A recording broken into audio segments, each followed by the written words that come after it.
Hey guys, welcome back to the channel. This is story about what if Naruto becomes a Fuinjutsu prodigy with a mysterious Doujutsu, giving him incredible Genjutsu prowess. Part 1. Before I start, please do support for more amazing content and comments for part 2. Do consider to subscribe my channel and share my video to your friends and check out the description as well. Let's start the video. It was another regular day for Naruto, running from the villagers, attempting to fend for himself in Konoha. It is tough for an 8-year-old to survive when he is hated and hunted by his village. His stubborn refusal of help from the Sandaime didn't make his situation any easier either. Man, it would be nice if I could just get some spices in peace once in a while. All this evasion isn't really my thing, but the Hokage doesn't like it when I use my abilities. What can a guy do, I guess? Muses Naruto as he ducks into a dark alley with a bag containing his required herbs and spices he can't find outside the village. I'd best get outside the wall before the villagers spot me again.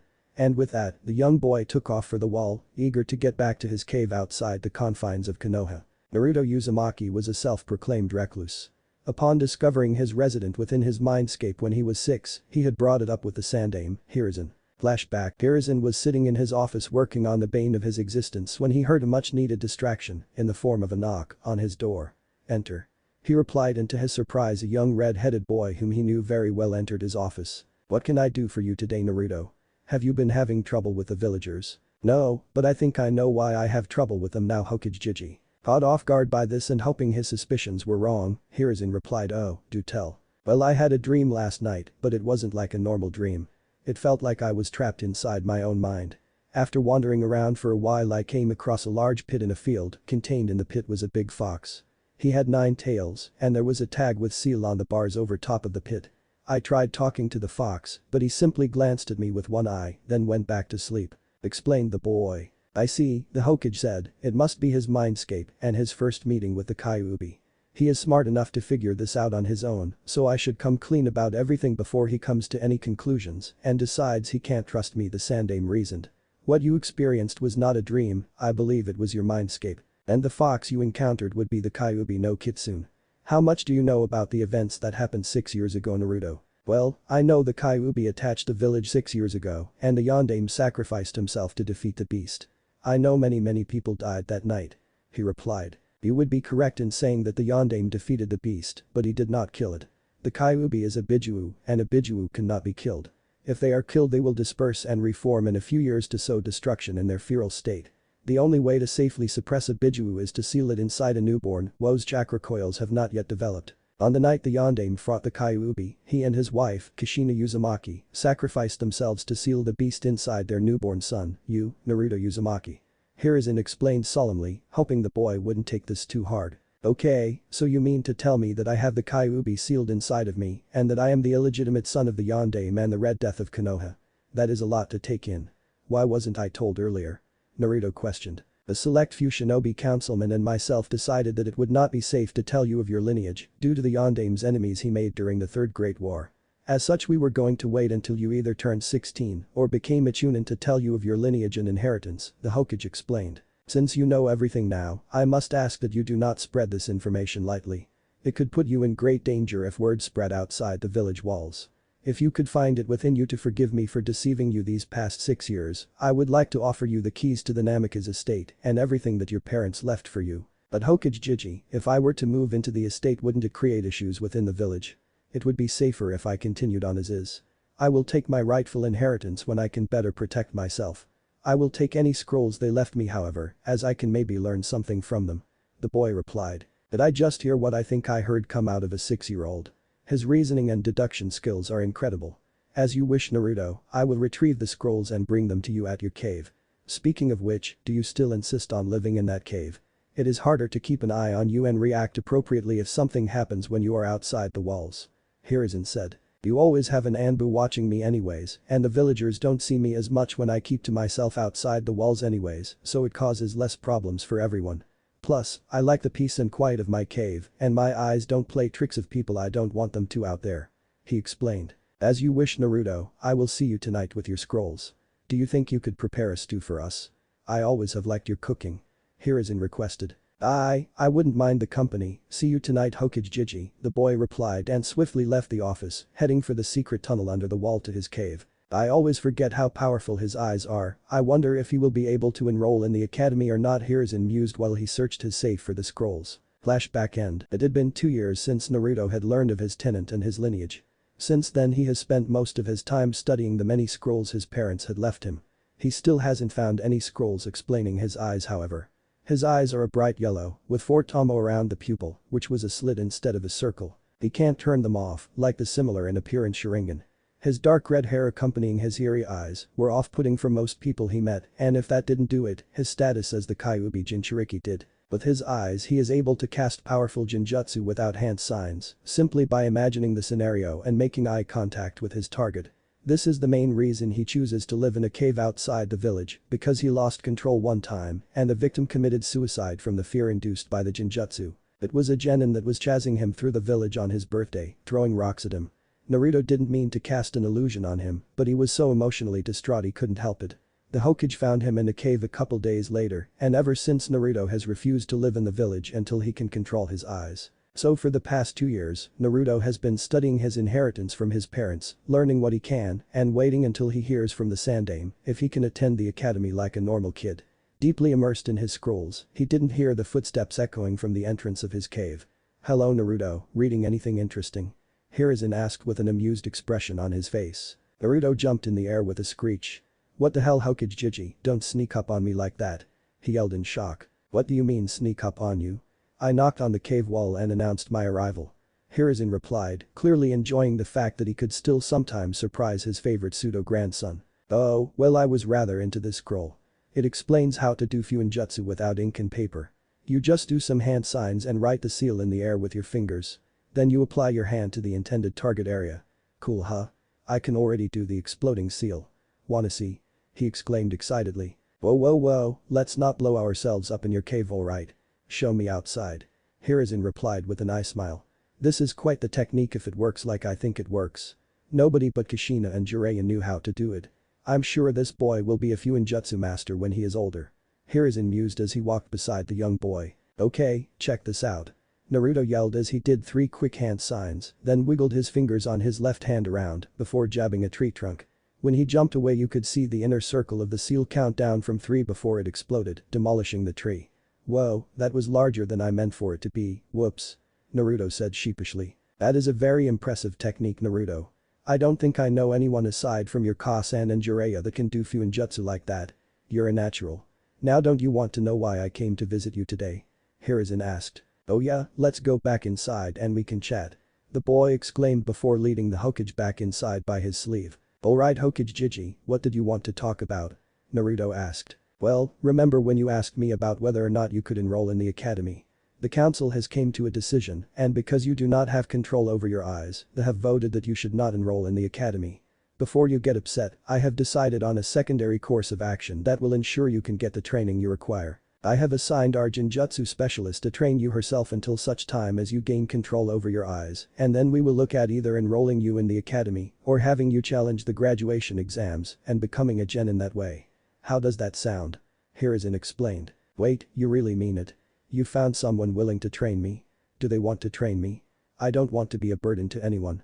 If she has more important duties to attend to, I can continue as I have been. I don't mind."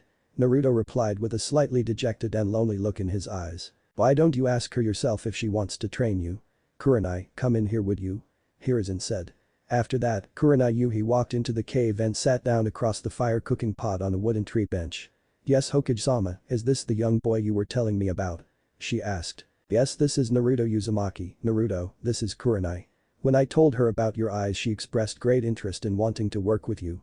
She is arguably the best Genjutsu specialist we have in Konoha," Hiruzen stated. "Wow, your eyes are really pretty miss, do you really want to train me?" Naruto asked, more than a little bit of hope in his tone. "After hearing about you Naruto, of course I want to teach you. Hell, if my hunch is correct by the end of the next 4 years, you'll be teaching me," she replied with a wink. Naruto was stunned. He looked silently from the Hokage back to Kurenai with his mouth hanging open, wondering if this was a dream. Coming to his senses he made a hand sign and shouted release. When he blinked and looked back up at his current guests, he tilted his head to the side and looked awestruck at them again. Kurenai leaned over to the Hokage and asked, "Is this normal? Should we do something? He'll come to shortly." He hasn't encountered anyone who wanted to spend time with him that he can remember, so this seems surreal to him. Most people are scared of his eyes, and those who aren't hate him for his situation, the Hokage whispered back. I understand, this might be a long 4 years, she replied. It had been 4 years since Naruto was taken under the wing of Konoha's Genjutsu mistress Kurenai Yuhi. During those years Naruto took 1 year to learn to control his eyes and promptly followed with challenging the academy graduation exams. Upon his early graduation at the age of 9, Naruto approached Kurenai and the Hokage about joining Anbu. After a long and heated debate between the three, Naruto convinced them to allow him to join Anbu only after Kurenai deemed him at a Chunin level. Flashback. Hokage Jiji, I want to join Anbu. I want to go on missions and get stronger. How can I do that if I don't have a team and I don't get to go on missions and I don't get to test my abilities against other villages since we aren't at war? Naruto exclaimed, frustrated with the lack of progress he had made over the past 2 hours going back and forth with Hiruzen and Kurenai. I understand you don't want me to join Anbu because of their intense practices and I know of the dangers of route, but I can handle myself when it comes to internal village affairs regarding who controls me, Naruto spit out with venom. Upon hearing this Hiruzen immediately motioned for his Anbu to leave the office. Get me dog and then vacate the office please, he stated, a very serious look on his face. Naruto-kun, we will wait until dog gets here and then we can continue this discussion, Hiruzen turned back to Naruto as he spoke. Seconds later, an Anbu with a dog mask appeared, kneeled beside the Sandame's desk. You called, Hokage-sama. Dog spoke. Yes, allow me to activate the privacy seals and you will understand why I have called you, Hiruzen replied as he made a couple hand signs, activating his seals around the room. Now, the reason I called you is because Uzumaki-san here wishes to join Anbu, despite knowing the risks associated with the multiple organizations of influence within the village. He knows about route? Dog asked, more to himself than to the room. But he does, how I do not know, but I should know by now not to underestimate his deduction skills. I believe Naruto-kun here would benefit greatly from joining Anbu, however I am reluctant to allow him to join without having certain precautions in place. I believe it would be best to wait until Kurenai-san believes that he is at a Chunin level before we allow him to join Anbu. I also think that if he is to join Anbu, he should be directly underneath your tutelage. What are your thoughts on this? Hiruzen asked as he turned from dog to Kurenai. Well Hokage-sama, I think you and I both know by now that once Naruto-kun here has set his mind to anything, he will not rest until he accomplishes it. As such, I find your terms for his admittance agreeable. I don't wish to lose my favorite little nightmare, but I can't think of anyone better to oversee his well-being than Dog-san here, Kurenai explained with some reluctance in her voice. If this is what you wish, I will accept my mission Hokage-sama, Dog replied. There is no way he will be able to reach Chunin level anytime soon, is there? I've heard the rumors of his advanced learning curve, but still. He only just passed the Genin graduation exams. Dog thought to himself. Additionally, I would like you to drop out of Anbu and return to join a Genin team once your age group graduates from the academy, is that acceptable to you Naruto-kun? Hiruzen asked. Hi, thank you Hokage Jiji, I will be at Chunin level in no time, just you wait. Naruto stated with a confident smirk on his face. He was bubbling with excitement. Finally, I can continue getting stronger. No offense to Kurenai-sensei, but she has been rather limited in what Jiji has allowed her to teach me the last year. She was right about me ending up teaching her about Genjutsu as well. I need to find someone who can teach me about Fuinjutsu soon. Maybe after I'm out of Anbu. Alright Naruto-kun, you are dismissed. Dog, Kurenai, please stay a moment please. Hiruzen said with a wave of his hand at Naruto. The little nightmare as Kurenai calls him was much too excited to ponder the last statement and practically floated out of the room, stuck in his musings. What is the matter Hokage-sama? Kurenai questioned. Kakashi, I don't want you to reveal who you are to Naruto. I want him to know you only as Dog. If he truly wishes to join Anbu then I want to see if he can maintain the distanced relationship between partners. I am going to send word to Jiraiya, I believe he will be very interested in his godson's current abilities. Hopefully in a few years he will return to the village to train him and get his Kyuubi chakra control at a safer level. That way we can hopefully avoid any further incidents like you had to deal with Kurenai. I will leave you to fill Kakashi in on the details of the occurrence. Hiruzen replied. Flashback end. We currently find Naruto sitting in the back of his age group's academy classroom in his standard Anbu gear, minus his pitch black mask, waiting silently for team assignments. Hiruzen had approached Naruto about leaving Anbu and joining his age group for Genin teams. He successfully convinced Naruto that making more friends his current age would greatly benefit both him and the village as a whole.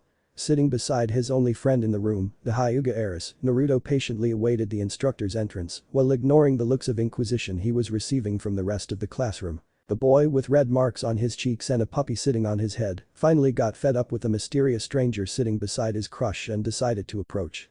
"Hey new guy, who are you? I ain't seen you around here before. And how do you know Hinata?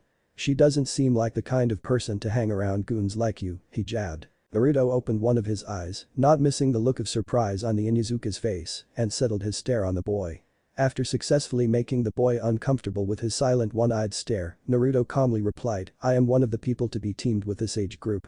As for who Hinata spends her time with, don't you think it is up to her to decide, and not you, Kiba? That eye, is it a Sharingan? No, it's not red, it's yellow. But what is it? I've never heard of a Doujutsu that is like that." Kiba thought, all while stunned by the gaze of a yellow eye with 4 tomo circling a black slit for a pupil. The predatory gaze was severely unnerving for him. His animalistic instinct screaming at him to turn and run with his tail tucked between his legs. Akimaru whined when Kiba spoke, "How do you know my name? I didn't introduce myself to you." "I know you didn't, but I was briefed on everyone who I would possibly be teamed with. It is only logical to know who you will be teamed up with beforehand." "Briefed? What are you, Aksanbu? No one talks like that." Kiba scoffed. "Hey Kiba-kun, please, don't antagonize Naruto-kun anymore. He is an old friend I met through Kurenai-sensei." Hinata finally chimed in. "Since you inquired, I am Aksanbu, now if you would so kindly return to your seat, I was enjoying the peacefulness beside Hina-chan before you made yourself known." Naruto states before closing his eyes again, waving Kiba off. Kiba grunts and turns around, returning to his seat. "What is that guy's deal, and there is no way he is Aksanbu, he looks like he is the same age as us." Kiba ponders. He would have continued his inquiries, but the boy's eyes unsettled him greatly. "Naruto-kun, you didn't have to activate your eyes on Kiba-kun. He is harmless, really." Hinata whispered to Naruto. "I know, but I didn't cast anything on him, just opened them to unnerve him a bit. He wouldn't have left me alone otherwise," Naruto replies without looking over. "I don't know why it unnerves people, I think they are mesmerizing." Hinata muses more to herself than to Naruto. "How do you know I'm not using them to influence you like that, Hinata-chan?" Naruto whispers, adding the honorific to increase her blush. Hinata lightly hits him on the shoulder, stammering the whole time. "Why you, wouldn't eat dare Naruto-kun?" She stammers out, poking her index fingers together and blushing. Naruto just winks in response, returning to his silent musings while waiting for the teacher to show up. After another 15 minutes, Iruka enters the room with a folder in his hands. "Hello everyone, and congratulations on graduating from the academy. I have your team assignments here, so please listen up." As Naruto tunes him out, listening for his name. Team 7 is Sasuke Uchiha, Sakura Haruno, and Naruto Uzumaki. Jonin Sensei is Kakashi Haddock. Iruka states, getting a grunt from Naruto. "I was hoping to be on your team Hinata, too bad." Naruto whispers to her, getting a blush and a nod in response. Team 8 is Kiba Inuzuka, Shino Aburam, and Hinata Hyuga with Kurenai Yuhi as the Jonin Sensei. "Interesting, I didn't know Kurenai Sensei was going to be taking a team this year. Makes sense I guess. Maybe she got sick of me," Naruto whispers with a smirk, receiving silent admonishment from Hinata. "She would never get sick of you Naruto-kun, maybe she just couldn't get a request approved for you to be on her team," Hinata replies. Team 9 is still in rotation from last year, so Team 10 is Ino Yamanaka, Shikamaru Nara, and Choji Akimichi. Sensei is Asuma Sarutobi. "Now that all the teams are assigned, please wait patiently for your team leaders for further instruction," Iruka said as he left the room. Immediately after Asuma and Kurenai entered. "Team 10 meet me at Akimichi BBQ in 15. Asuma barked as he shunted away. His students left, with a muttering of troublesome. "Team 8 meet me at training grounds 8 in 20 minutes, Kurenai said, but before she could leave she caught sight of a mop of red hair. "Did you get tired of me Kurenai-sensei? I thought you would have told me if you were taking a genin team this year." Naruto spoke, with a smirk on his face. "Naruto-kun, I wanted to surprise you by being your sensei again, but Hokage-sama argued that you had already taught me enough and that I should share you," she replied with affection clear in her voice. Naruto smiled in return. "Well I guess that makes sense, dinner tonight, for old time's sake." "It's been a couple months since I got to cook for you too," Naruto questioned while glancing at Hinata. Hinata blushed and nodded, while Kurenai winked at him and shouted, "Team 8, let's go you're gonna be late," as she also shunted away. Sasuke glanced at Naruto with a confused look on his face, questioning him about the odd interaction, only to find Naruto with his eyes closed again after Team 8 left. He grunted before returning to ignoring the fawning of Sakura. A couple hours pass before Naruto starts to get irritated with his new sensei. About to make his irritation known, the door slid open to reveal a tall man with gravity-defying silver hair, a face mask covering his lower face, and his headband covering one eye. His nose was buried in a little orange book, seemingly ignoring the 3 kids in the room. After a grunt, he looked up. He seems moody, must still be brooding. I see I also have the civilian pink-haired Kunoichi and Naruto, I wonder how long it will take for him to figure it out, Kakashi mused from over the top of his book. Hey, I smiled at the three before opening his mouth. Training ground 7 in 5 minutes, don't be late or I'll send you back here, he spoke before disappearing in a swirl of leaves. Naruto stood and also disappeared in a swirl of leaves, leaving a startled Sakura and Sasuke. Well, guess we'd better hustle, Sakura said before darting out the door with Sasuke on her heels. So, you changed your mind on teaching kids dog-san? Naruto spoke from beside Kakashi. I didn't expect you to make the connection so quick, Naruto, as deft as always I see. Naruto deadpanned, your mask doesn't hide your hair, no one else in the village has hair like that, he replied, slightly offended that Kakashi had such low expectations of his deduction skills. I guess so, maybe I should have dyed my hair before taking this job, Kakashi mumbled to himself, earning another face fault from Naruto. So, you gonna put us through the teamwork test with the bells? You might fool Sakura, but I can't imagine the Uchiha not catching on to such a simple test, Naruto changed the subject. Well, I was going to use that test, I even borrowed Hokage-sama's special bells, but since you already figured it out, I guess the point would be moot. He shrugged. Soon after Sakura and Sasuke arrived, both out of breath. How'd you get here so fast? What is your name again? Sakura asked between breaths. Naruto Uzumaki, and I shunshin it here. Why didn't you guys? He replied, slightly confused as to why they took so long. What do you mean why didn't we? We don't know how. That isn't a genin level technique. She almost screeched. Damn, I see why she is called a banshee. I might have to pick up some earplugs if I want to get any peace and quiet between her frowning over the Uchiha and her screeching in response to anything else. Well, I guess the academy is slipping since the war, Kakashi? Naruto joked, earning an eye smile out of Kakashi. Yes, I suppose so, but then again, it takes a lot of chakra control to perform, and since the academy doesn't teach much chakra control, they can't safely learn the technique. Maybe I'll teach them eventually. Now that everyone is here, let's do some introductions before this test, Kakashi addressed his three genin. Naruto groaned, having already expected this from his former comrade. Naruto Uzumaki, I like learning about my lineage and spending time with people close to me, I dislike ignorance, I'll keep my dreams to myself. I am a Genjutsu and Fuinjutsu specialist, Naruto rattled off the answers to the usual topics of these introductions, before looking toward Sakura. Okay, I am Sakura Haruno, I like Sasuke-kun, I dislike fangirls of Sasuke-kun, my dream is to prove to Sasuke-kun that I am his best choice for a girlfriend. I don't really have any specialties. Sakura spoke, all the while looking at Sasuke, which earned her an annoyed grunt from the moody Uchiha. Sasuke Uchiha, I don't have any likes that concern you, I dislike being compared to my traitorous brother, I strive to grow strong enough to redeem my clan and take revenge on a certain someone. I would probably be better at ninjutsu and taijutsu than anything else. I'm a close to mid-range fighter. Sasuke stated, earning an intrigued look from Kakashi. Alright, well, now that that is out of the way, let's move on to the tests. Since Naruto here figured out the original test already, I'll improvise a bit and evaluate your individual skills. Sakura, you're first, Kakashi explained, walking out into the clearing, waiting on Sakura to attack him. Wait, what about your introductions? She screeched, getting a wince from Naruto at the sheer volume of her cry. Alright, I'm Kakashi Haddock, that is all you need to know. Now come at me with the intent to kill, or I will ship you back to the academy, he replied, not putting down his book or even looking at her. Frustrated, Sakura charged at him, throwing 2 kunai before getting into jutsu range. Kakashi simply stepped to the side, before dodging her barrage of punches and kicks, silently making note of her sloppy form and many openings in her technique. This continued for 10 minutes before Sakura had tired herself out too much to continue and plopped down on the ground, having not landed a hit. Done already? Yes, you've got quite a bit of work ahead of you if you want to stay on this team, Kakashi said emotionlessly before pointing back to the other 2 genin. Sakura, more than slightly dejected at the blatant insult of her skill, walked over to the sitting area and laid down, too exhausted to argue right now. Sasuke, up next. Kakashi ordered, still not taking his eyes off his book. Sasuke leaped over to a bush for cover, planning out his course of action. He fended off Sakura without looking away from his book. I'm going to have to bring out everything I have if I want to even scratch him. Sasuke reasoned, before throwing a barrage of shuriken, watching as they hit their mark, only for Kakashi to be replaced with a log. Damn, substitution. Now he knows where I am, have to find him and act quickly. Sasuke dashed to the next area of cover and spotted a certain jonin lazily lounging in a tree reading a book. Smirking, Sasuke crept up to him as quietly as possible, before launching into a physical assault of punches and kicks. Finding no success in his physical assault, Sasuke jumped back before weaving a couple hand signs fire style. Great fireball jutsu. He shouted, spewing a giant fireball out of his mouth at Kakashi. Thinking he had landed a hit, Sasuke cockily walked forward, only to find a scorched log on the ground. Frowning, Sasuke went stiff when he felt a kunai point in his lower back. Not bad, but we've got some things to work on.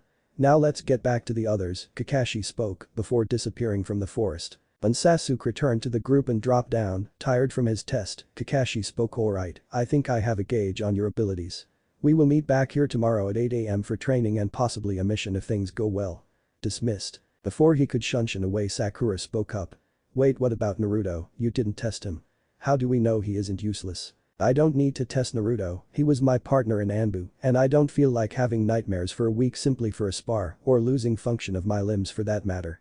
Kakashi replied before disappearing, leaving two genin with mouths on the ground and an apparently napping red-haired boy. Was he serious, Naruto? You were in the Anbu? And what did he mean by nightmares? Why would he have nightmares from sparring you? Sakura asked, dumbfounded by the Anbu revelation. Sasuke was quietly hoping for an answer to Sakura's questions as well. He needed to size up his competition. Yes, I am ex-Anbu. I spent almost 3 years with Kakashi-sensei as my senior officer. As for the nightmares, let's just say I have a very special and potent form of Genjutsu I utilize as part of my fighting style. I earned the moniker Red Nightmare for a reason. Naruto replied as he opened his eyes, flaring his Doujutsu and activating a weak Genjutsu. Sakura and Sasuke went wide-eyed at the eyes before gasping in fear as a giant fox appeared behind him. It was staring right at them, almost as if it was peering through their souls, saliva dripping from its feral grin. As soon as it appeared it was gone, just as Naruto's eyes changed to normal blue eyes. What was that? Was that a Genjutsu? But you didn't use any hand signs or say anything. Was that a Sharingan? But it was yellow. Sasuke continued to rattle off questions, still trying to wrap his mind around what happened. Sakura, still paralyzed in fear, had her mouth open and her hands clutching at her chest. That is my Doujutsu, and it's classified, so no, I will not tell you about it, Naruto replied. Now, I have dinner with Kurenai-sensei and Hina-chan, so I will be going. See you all tomorrow. He said as he shunned to his cave to prepare for the meal in a couple hours. This is going to be a long few months. Team 7 had been doing D-rank missions for a month now, and it was clearly evident to Kakashi that his team was growing irritated with the chores. I know Naruto has figured out that these D-rank missions are simply a way to test a team's patience, and we won't get any good missions until someone expresses their disdain to Hokage-sama. I wonder why he hasn't said anything yet. Is he testing Sasuke and Sakura's patience? Always crafty, that one, Kakashi mused while waiting for his team's 86 D-rank assignment. The Chunin hummed and hawed as he sifted through the missions available. Ah, here we go, this one should prove challenging, he stated, with a bit of venom in his voice, looking at Naruto as he passed a scroll to Kakashi. A smug smirk crossed the Chunin's face as he watched Kakashi open the scroll. Well, my cute little genin, it looks like we are on tour duty again, he said, eye smiling while his team let out a collective shudder at the memories of their last encounter with the appropriately dubbed Bane of the Genin Hellspawn. You know the drill, get the cat back to the daimyo's wife by 1500 hours today, no later. I'll be observing from the shadows. Sakura, your team lead this time, Kakashi stated before he shunned it away. The team let out a groan at the thought of dealing with this cat for a 7th time in the past month. This is the last straw, they all thought simultaneously. Giving their respective teammates a glance, everyone nodded and walked out the door. Alright, Hokage-sama, I've had enough of these D-rank missions. I cannot handle another Hellspawn retrieval mission. It almost ripped off my ear this time. Sakura screeched. The team had successfully returned the demon cat to its owner, albeit not unscathed. Sakura, being assigned the team leader, was left helpless upon cornering the feline monstrosity. As such, she suffered numerous scratches and a maimed ear. Nothing a quick trip to the hospital couldn't fix, but she had too much pride to go to the hospital for treatment of her injuries suffered from the cat. The ridicule one received for getting wounds from Tora medically treated was severe. Tora was somewhat of an unspoken genin initiation mission, one that every genin suffered through at least once. I'm impressed it took your team this long to snap, Kakashi, but so be it. I think this C-rank mission will do nicely. An escort to the land of waves and bodyguard duty during the bridge construction. Sound good? Hiruzen asked, received nods from the team. Hiruzen handed Kakashi the scroll and bid them farewell. Alright team, meet at the gates at 0800. Pack for 2 weeks of travel. We can resupply in the village once we arrive. We will be gone for at least a couple months, but depending on the construction progress during the winter storms, it could be up to 6 months. Everyone clear on the details? Kakashi asked. Aye, see you tomorrow at 0800, Kakashi-sensei. Naruto said before disappearing in a swirl of leaves. Both Sasuke and Sakura nodded to their sensei before walking away to prepare for the mission. Naruto appeared at training ground 8 and found a stump to lay back on before promptly falling into a light sleep while he waited for teammate to finish training. Kurenai glanced over at him and smiled. Does he have something to tell me, or is here for Hinata again? Probably the later. I guess I can end training a bit early. Hinata has been working hard lately, she thought before whistling, getting her team's attention. What's up, sensei? Something else for us to work on? Kiba questioned. He was sweating from his three-way sparring with Shino and Hinata, but had been thoroughly enjoying the workout. I think we are going to call it a day. Good work everyone, and I'll meet you all at the Hokage's office tomorrow morning at 0900 for another mission. Kurenai replied, glancing at Hinata and then over to the sleeping form of a certain Riti a ways off to the side of the field.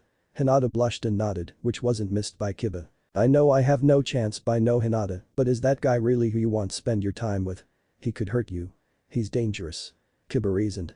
He wasn't ready for the intimidating glare she rounded on him. Akumaru let out a yelp and hid in Kiba's jacket as she continued her glare. Naruto-kun is nothing but a gentleman with me.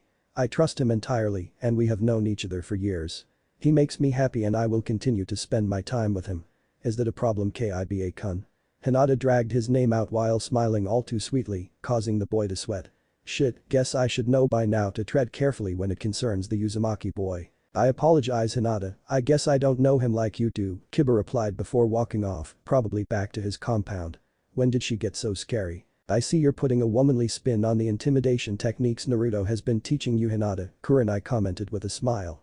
Kurenai got up and walked over to the sleeping Naruto. She winked at Hinata before leaning down next to his ear and lightly blowing on it.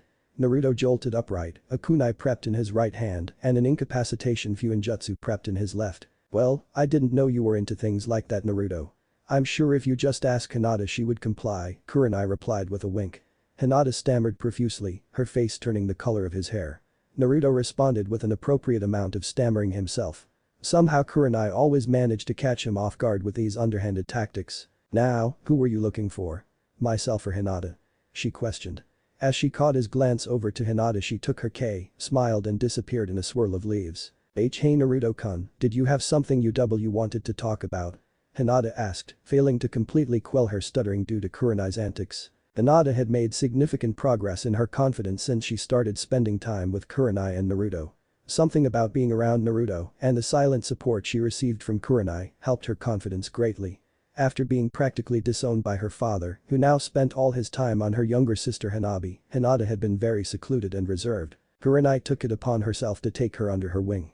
She felt a sense of responsibility for the girl, having been the student of her late mother.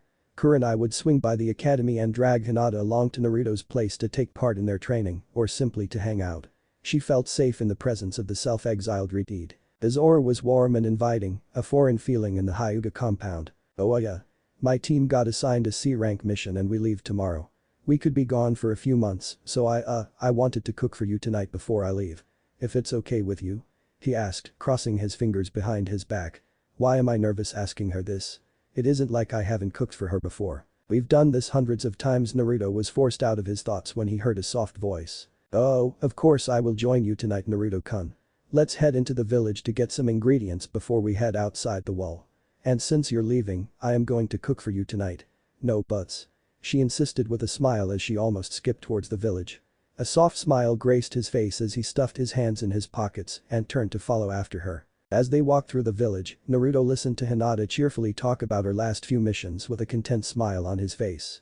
She would stop at a stall here and there, picking up fresh producer spices here and there while she continued her one-sided conversation. The pair received many confused, surprised and dirty looks from the villagers. Many refused to sell to the Kyuubi, but they couldn't really refuse service to the most powerful clan in the village. Many had never seen the Hyuga air so bubbly and could only stare dumbfounded at the duo casually strolling through the village as Hinata was rambling on while handing Naruto random things from the stalls for him to carry. Even more surprising was the smile on the Uzumaki's face. Many villagers didn't believe he could do anything but scowl or smirk, and most believed he didn't deserve to have anything but a sad expression on his face. Slowly the pair made their way out of the village and towards Naruto's dwelling. Hinata walked right through the large stone that was an illusion to hide the entrance to the cave with Naruto in tow. She quickly set to preparing the meal as Naruto lit the fire and went to fetch some water for the pot, whistling quietly as he did so. When he returned he tried to help with the meal prep but his hand was promptly smacked away by the lavender-eyed girl. No, you sit down and wait patiently. I said I would cook and I intend to. You have a mission tomorrow and you need your rest. She stated with a hand on her hip, her other waving a finger in his face. But it isn't fair to let you do the cooking in my own cave, he retorted. I don't care, just let me do something for you Naruto-kun. It's so rare that I can do anything for you, so please let me do this okay? She asked, her eyes almost pleading for him to give in. Hinata, you know that isn't true. I still haven't repaid you for what you did for me. You should never have to do anything for me again, he spoke quietly, looking down at the ground with a hurt expression on his face. She looked at him with a mixture of sadness and something he couldn't make out before quickly stepping forward and hugging him. As she did so he fell to his knees and she pushed his head into her stomach to comfort him. I would do it again in a heartbeat. I will bring you back every time I have to Naruto-kun. You know that. She whispered softly, running her hand through his red locks as she thought back to that unfortunate night. Flashback. Hinata had just gotten out of the academy for the day and decided she would surprise Naruto and Kurenai. She utilized all of her training so far from her 3 years in the academy and dropped her clan tail before sneaking out of the village to her favorite little clearing. When she arrived she found Kurenai and Naruto sparring, with a dog mask Anbu sitting off to the side of the clearing. Lately they had been testing Naruto's ability with his Kyuubi chakra under order of the Hokage to find out how much control he had of it. Naruto had been able to utilize a bit of it but not manifest a cloak yet. She currently gazed at a Naruto on all fours, with his eyes red instead of blue and slitted like his Doujutsu. His hair was slightly longer and wilder, almost appearing like a beast's mane. His nails were elongated and sharpened. As the Anbu watched, Kurenai prompted Naruto to bring out more chakra in order to try and create a chakra cloak. Hinata looked on, as nothing seemed to be happening. Suddenly the Anbu jumped into a ready stance and then she felt it. An ominous presence descended upon the clearing, malicious and suffocating. A dark red cloud started to surround Naruto and his eyes seemed to glow red. He snarled viciously at Kurenai and they could tell his control was slipping. As Dog looked at Kurenai, she shook her head, telling the Anbu that she had the situation under control. Nobody in the clearing was ready for what happened next. Naruto's eyes changed from the feral red of the Kyuubi to his Doujutsu. The Tomo spun launching a severe Genjutsu at Kurenai and affecting his surroundings as well. Kurenai screamed out in horror and pain, as did the Anbu. Hinata was stricken still with fear at what she saw. The illusion had manifested a swarm of crows. The swarm was assaulting both Kurenai and the Anbu, tearing chunks of flesh from their bodies before rising up and diving again. Hinata could hear the screams of the two victims and she steeled her resolve. Making a quick hand sign she flared her chakra and shouted release. Just as soon as the crows had appeared they disappeared. Naruto's Genjutsu illusions were incredibly hard to break. They not only required the victims to notice that they were under a Genjutsu, but in order to break them, you had to expend chakra to do so. It was agreed upon by the Hokage and Kurenai that this was a side effect of Naruto's mysterious Doujutsu. Hinata thanked Kami above that Naruto wasn't focused on the illusion, making it less costly for her to dispel. Her relief soon disappeared as the next layer of the illusion manifested itself. All three found themselves tied up to a stake. Kurenai and the Anbu were still in shock from the vicious assault of the crows from the first illusion and seemed unresponsive. Hinata flared her chakra again and shouted release. The stake disappeared, but upon taking in her surroundings while preparing for a third illusion, Hinata found that the Anbu and Kurenai were still tied to the posts. It was then that Hinata noticed the new form Hinata had taken. He had tail of pure chakra spread out behind him and the chakra cloak was taking on a darker red tinge, almost the color of blood. He snarled and pulled out a kunai. Sinking low on his hind legs, he sprung forward, aiming to plunge the kunai into Kurenai's chest. As the sound of metal cutting into flesh was heard, two screams and a gasp filled the air. The dog Anbu gasped at the sight, Kurenai screamed in horror, and Hinata cried out in pain. As Naruto looked down in front of him his cloak started to fade and his feral appearance started to recede, being replaced by a mortified expression. Naruto looked at his left hand. It was wrapped around the handle of a kunai, whose blade was dug deep into Hinata's right shoulder, under her collarbone. With a gasp he slowly stepped back, the Genjutsu dispelling, dropping the two remaining victims to the ground. No, no, no, no, no. No. Naruto screamed. He dropped to his knees in front of his only friend. Why? Why did you do that? I'm sorry. I'm so sorry Hinata. I couldn't, I didn't, he started sobbing openly in front of Hinata, mumbling gibberish in his attempt to express his horrified thoughts. I stabbed Hinata. I couldn't control myself. I hurt her. I promised I wouldn't, but I did. Naruto was pulled from his self-admonishment when he felt a soft fabric press against his face and a hand wrap around his neck, pulling him into the embrace. This aura, it's so warm and soft. It feels like Hinata, but why? She should hate me. What's going on? As Naruto risked a glance upwards, he felt a hand run through his hair. That feels nice. His eyes locked onto Hinata's gaze, and he froze. His bottom lip quivered more as we waited for her verbal lashing, but all he found was tenderness and forgiveness in her gaze. Why? He forced out in a choked sob. SSSSHHH, it's okay Naruto-kun, you're back now. Everything is alright. Hinata cooed as she continued to hold his head against her stomach and run her hand through his hair. No. I hurt you. Why don't you hate me? I'm a monster. Naruto pulled himself from her embrace and slouched further. Fresh tears fell from his eyes as he clenched his fists, pulling up some grass. Hinata grasped the kunai in her shoulder and grunted as she pulled out and tossed it to the side. Kneeling in front of Naruto, she cupped his face with her hands, forcing him to hold her stare. I'm fine, Naruto-kun. You didn't hurt me. That wasn't you. You're back now and it's okay. I forgive you. It wasn't your fault, but I forgive you anyways, she spoke with the softness a mother would speak to her child with. Slowly she wrapped her arms around him again and was relieved when he clutched onto her back and buried his head in her neck, sobbing some more. Kurenai slowly got up of the ground as Hinata calmed down Naruto and walked over to the Anbu. She gave a look to the ninja who simply nodded and disappeared, going to the hospital to find a medic. He returned a minute later to find Naruto still clutching onto Hinata. The medic released a gasp upon seeing her charge, but was silenced by a look from Kurenai. Understanding the look she received from the red-eyed woman, the medic approaching Hinata slowly and silently. Placing a comforting hand on her back, she focused her chakra, mending Hinata's wound. When she finished healing it as best as she could from behind, Hinata waved her off, her life not threatened, and the bleeding stopped. Nodding, the medic returned to Kurenai and the Anbu. If I can't get a better angle at the wound it will scar. She isn't bleeding anymore though. Kurenai nodded and waved the medic off, who disappeared in a swirl of leaves. She gave one look at the Anbu who nodded and disappeared as well, on his way to the Hokage's office. Kurenai sighed and backed up against a tree, sliding down it to rest. It would be a long night tonight. It took another hour before Naruto had cried himself to sleep in the comfort of Hinata's arms.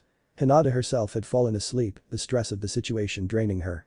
Kurenai smiled at the couple before picking them up and taking them into Naruto's cave and putting them down on the bed to rest a while longer. I should probably inform Hyuga-sama that I will be training his daughter tonight for nighttime reconnaissance to ease his suspicions, she reasoned to herself before setting out for the Hyuga compound, nodding at the Hokage and the dog mask Anbu as they arrived to relieve her of her watch. Flashback end. As Hinata ran her hands through his hair, Naruto looked up at her with a questioning look.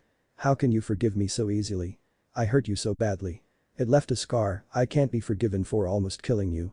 In control or not, it is unforgivable. Hinata pulled back and did something she didn't think she would ever do before. She slapped him. Hard. Naruto slowly brought his hand up to touch his red cheek, a shocked look across his face. Hinata kneeled down in front of Naruto and pulled her shirt to the side to reveal a scar below her right collarbone. I will decide what is or isn't forgivable. You can't get rid of me as easily as something like this, Naruto-kun. I bear this scar with pride. I was able to help you, and this is a small price to pay for your sanity. I said it before and I will say it again. I would do it again in a heartbeat. I will bring you back each and every time I need to.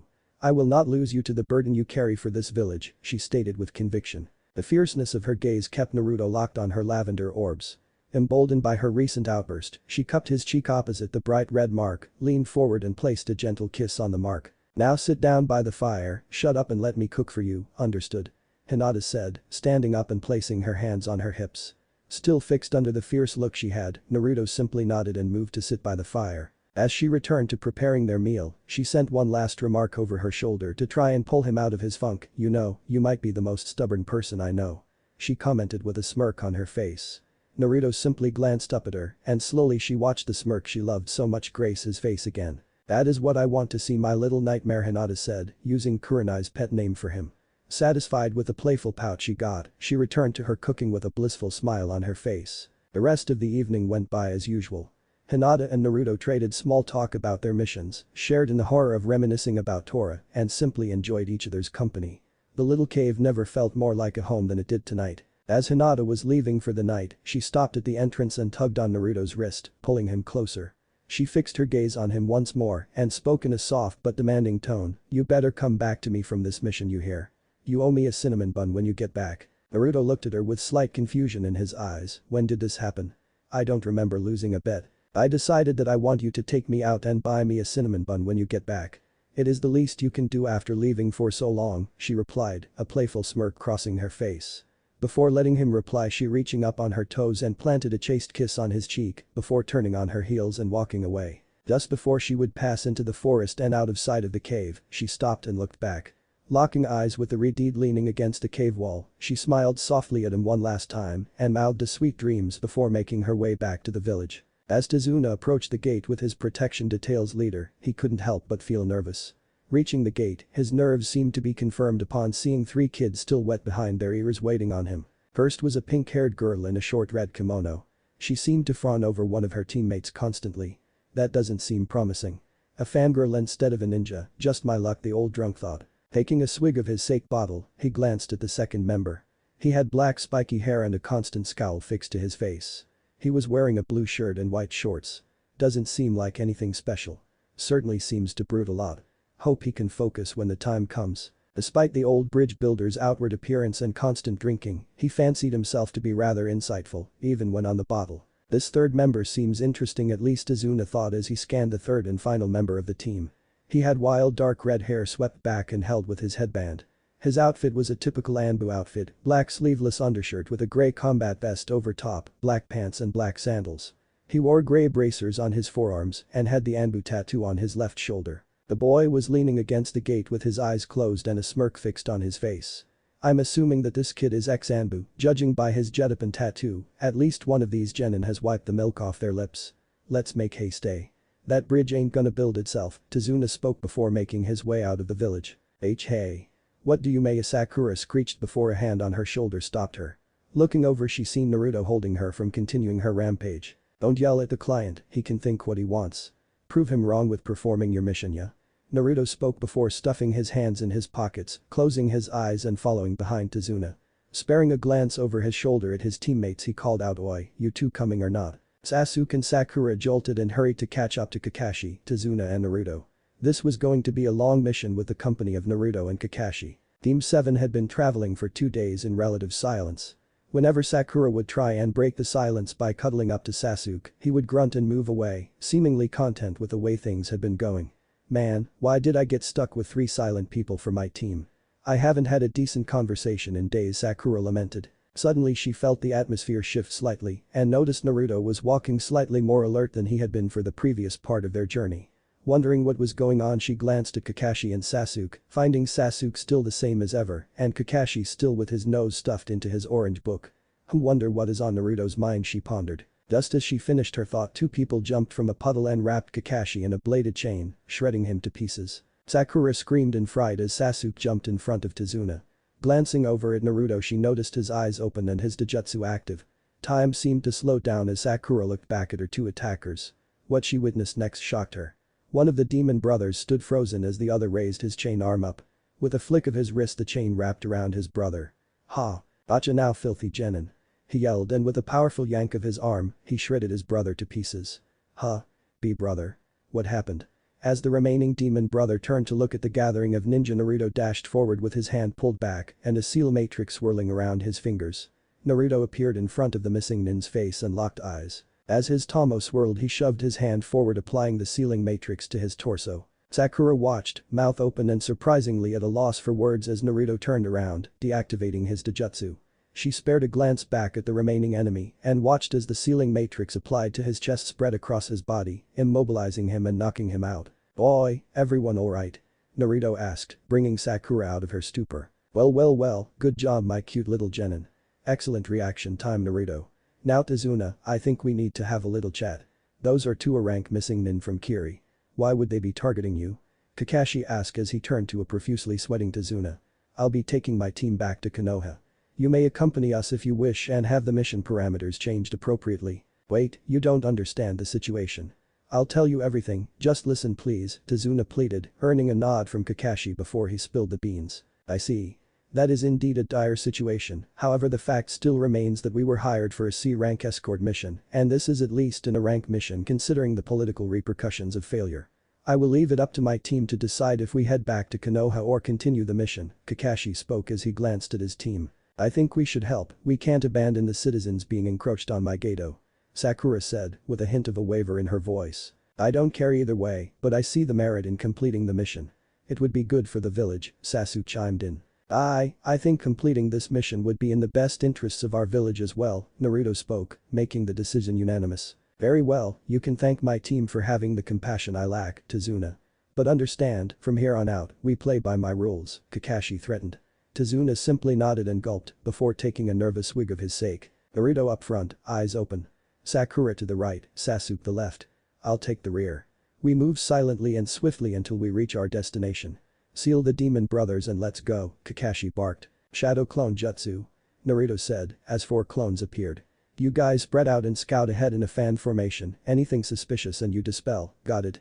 With nods, the group was off, followed by the diamond formation of Team 7. The trip to Nami no Kuni was uneventful. The team performed their roles silently and efficiently. As the team was passing by a lake on the last stretch to Tazuna's home, a thick mist started to roll in. Stopping and growing alert, Kakashi took charge. All 3 of you surround Tazuna. I believe Zabuza is going to make his move very shortly. An ominous voice rang out from seemingly all directions. How cute of you, Kakashi of the Sharingan, but do you think you can really defend your team and my target? Leave the bridge builder and turn back if you want to keep your lives, the voice spoke as a large amount of killing intent was leaked on the group. Sakura dropped to her knees as Sasuke grunted and pulled out a kunai. Naruto crouched, activated his eyes and prepped 2 incapacitation Fuinjutsus at his fingertips. My eyes won't work in this mist unless he gets into striking range. I'll have to act quickly, Naruto thought as he tried to utilize all of his senses to anticipate the impending strike. Kakashi lifted his headband off of his eye, revealing his Sharingan. He pulled a kunai out and got into a defensive stance. Where should I strike? So many options to choose from, the voice spoke. How about here? Zabuza shouted as a giant sword came into view above Naruto. Naruto leaped backwards as he changed to his explosion Fuinjutsu. As the sword came down it grazed down Naruto's left eye, face and down to the middle of his chest. As the sword cleaved into his flesh, Naruto shut his eye, grunted and slammed his hands onto the blade of the sword. The seals appeared and showed the number 3 in the circle. Naruto dropped to one knee and covered his left eye. Damn, I couldn't make eye contact. It is too risky to leave an opening like that again with this dangerous of an opponent. I was careless. Sakura gasped at the amount of blood falling from Naruto. Are we all going to die here? She steeled her resolve upon hearing Kakashi whisper to them, thanks Naruto, that was all I needed. Suddenly a large explosion went off to the group's left, about 20 meters away. The force of the blast blew the mist away, and Kakashi pounced. Weaving hand signs as he ran towards his target, he jumped as he heard a shout of fire style. Great Fireball Jutsu. The giant ball of fire passed underneath Kakashi as he finished his last hand sign. Watching the fireball hit Zabuza, Kakashi released his ninjutsu. Lightning style. Lightning Fang. Firing it to the right of Sasuke's fireball. As the water clone Sasuke had hit dispelled, Kakashi's ninjutsu struck true. Zabuza grunted in pain. We're not done yet, Zabuza, Naruto spoke, dashing towards his temporarily stunned target. The lightning coursing through Zabuza's body prevented him from moving as Naruto slammed both of his hands into his chest. As the matrix incapacitated Zabuza, 2 senbon struck his neck, causing him to fall limp. Thank you for neutralizing my target, I've been on his trail for weeks now, a voice spoke, emerging from the trees. Team 7 watched as a Kiri Hunter Nin walked out and examined the body. Again, thank you for your services, the Hunter Nin spoke before disappearing in a splash with the body. Kakashi, that wasn't protocol. I think we'll be seeing them again soon, Naruto commented grimly. After seeing the nod from Kakashi, Naruto keeled over, unconscious from his blood loss. Sakura, pick up your teammate. Is your place close to Tazuna? Kakashi asked. Yes it is, follow me, it's just up ahead, the builder replied before leading them away from the lake. It only took another 45 minutes for the group to reach their destination. Tsunami, we have guests. I need you to get me the med kit and some spare bedding. Tazuna spoke as he entered his home. What do you oh my, I'll be right back. Lay him down upstairs please, she ordered as she hustled to retrieve the med kit. Sakura nodded and continued up the stairs. By now she was soaked in her teammate's blood. Laying him down and moving away from the bed, Tsunami entered the room. Oh, clean yourself up, I can patch him up, the older woman said as she knelt beside her new charge. When Sakura didn't move, Tsunami turned around and fixed her gaze on the girl. I said go get cleaned up, he will not die, his pulse is strong, oddly enough, now go. You look like a walking morgue. Sakura looked down and nodded once more before leaving the room. After a couple hours, Tsunami returned downstairs to see the grim looks on her visitors' faces. He'll be fine, just needs to rest. How he is still alive and his pulse was so strong after losing as much blood as Sakura had on her is beyond me though.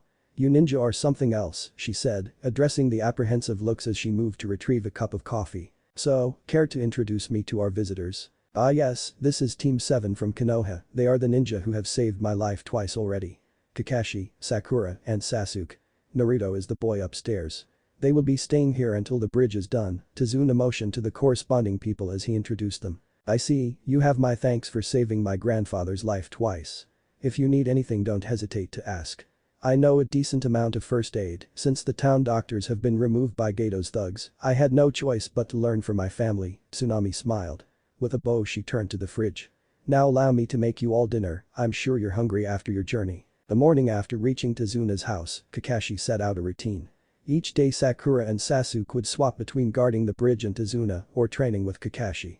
This routine continued for the next week while Naruto slept. Hey Kakashi-sensei, why hasn't Naruto woken up yet? Tsunami said it would only take a day or two.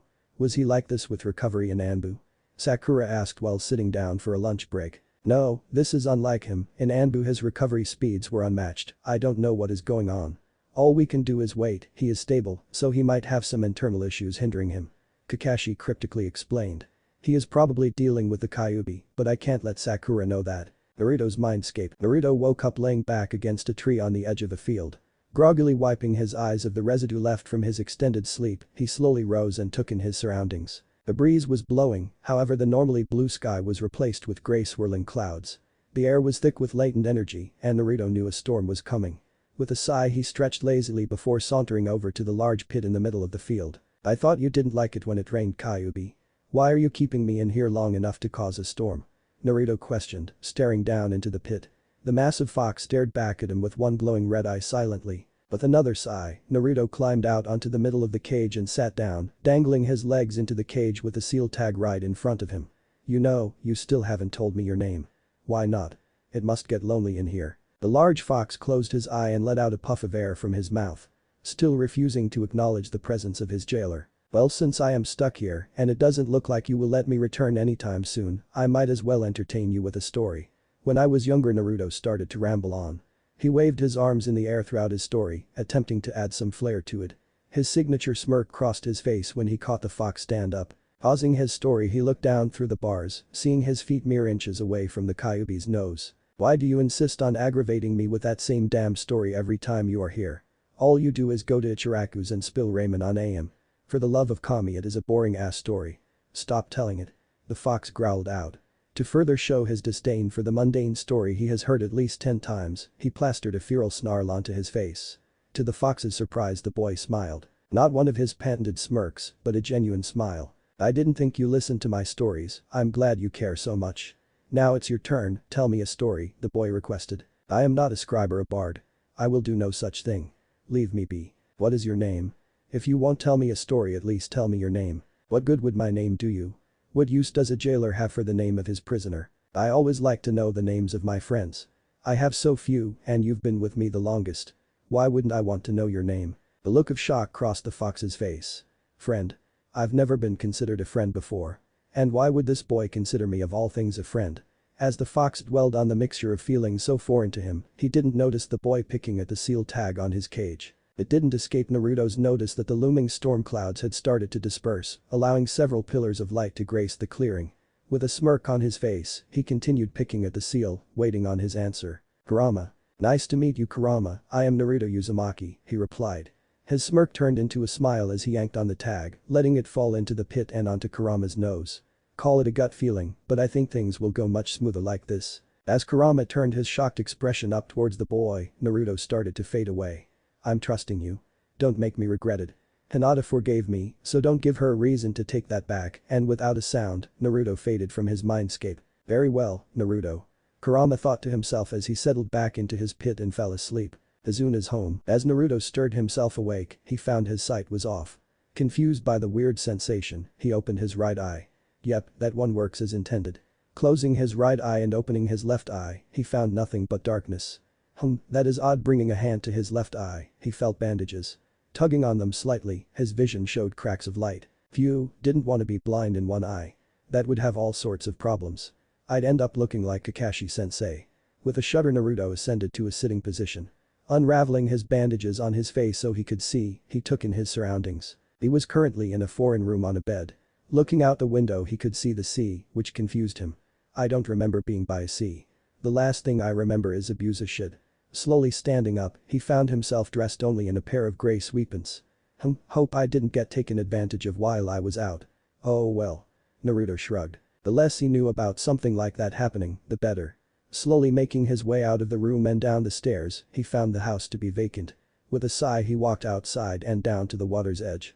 He rolled up the legs of his pants and waded into the water up to just below his knees. After finding his gaze lost on the foggy horizon for an unknown amount of time, he risked a glance down at the surface. Staring back up at him was a messy mop of red hair that fell down to his shoulders and blue eyes. What took him by surprise was the long rough scar that started at his left eye and traveled down to his neck where it ran into some more bandages. Taking the bandages from his torso, he followed the scar down to his upper left pectoral. I see, this is the result of a demon sword. I guess I can't heal perfectly from everything. I'll have to be careful when I face him again. Accepting his new features, Naruto shrugged and turned to make his way back to the house. Settling himself in the hammock on the front porch, he sighed one last time and closed his eyes. A little nap can't hurt, can it? Kakashi and Sakura appeared at the bridge to find Sasuke working on his chakra control exercise of making a leaf spin on his forehead. He and Sakura had managed to learn to make it stick on their forehead, which turned into them getting the hang of tree walking. The next step was water walking, but his control wasn't good enough yet. Kakashi had assigned him the leaf spinning on his forehead exercise to help him practice control, well, it was his day to guard Tazuna. I think that's enough to call it a day, don't you agree, Tazuna? Kakashi spoke from behind his book. And good job, Sasuke, you are pretty close to getting it to spin. I'm sure by the end of tomorrow you'll be walking on shallow water. Receiving a nod from Tazuna and a grunt from Sasuke, Kakashi took it as a K for them to head back to Tazuna's for the night. At the end of their short walk back, all four were in for a surprise at the sight on the front porch.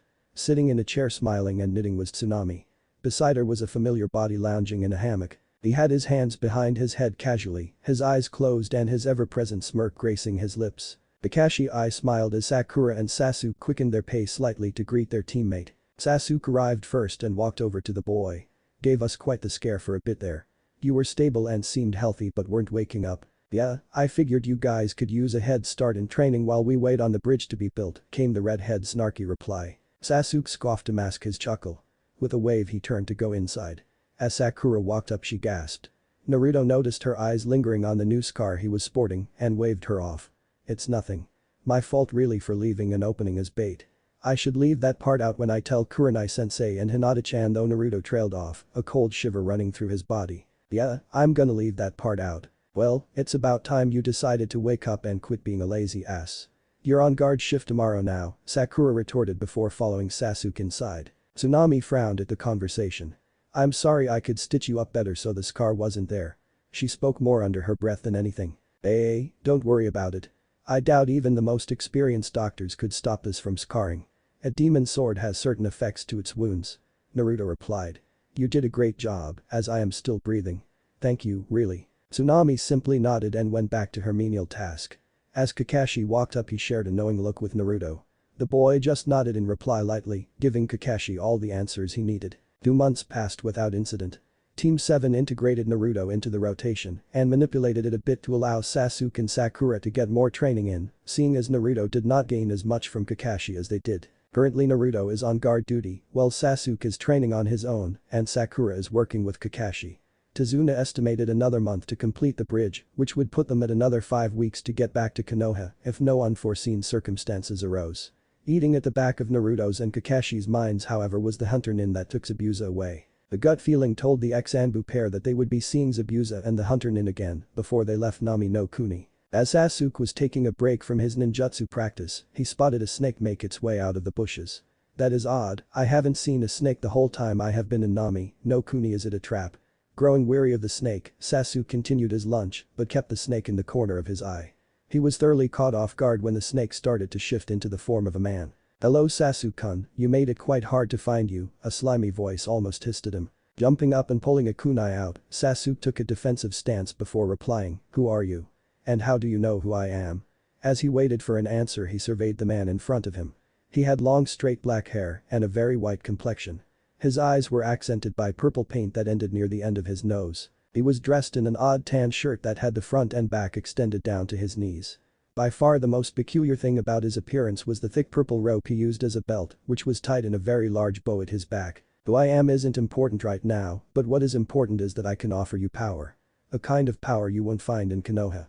A kind of power that will allow you to avenge your clan. Sasuke replied with silence.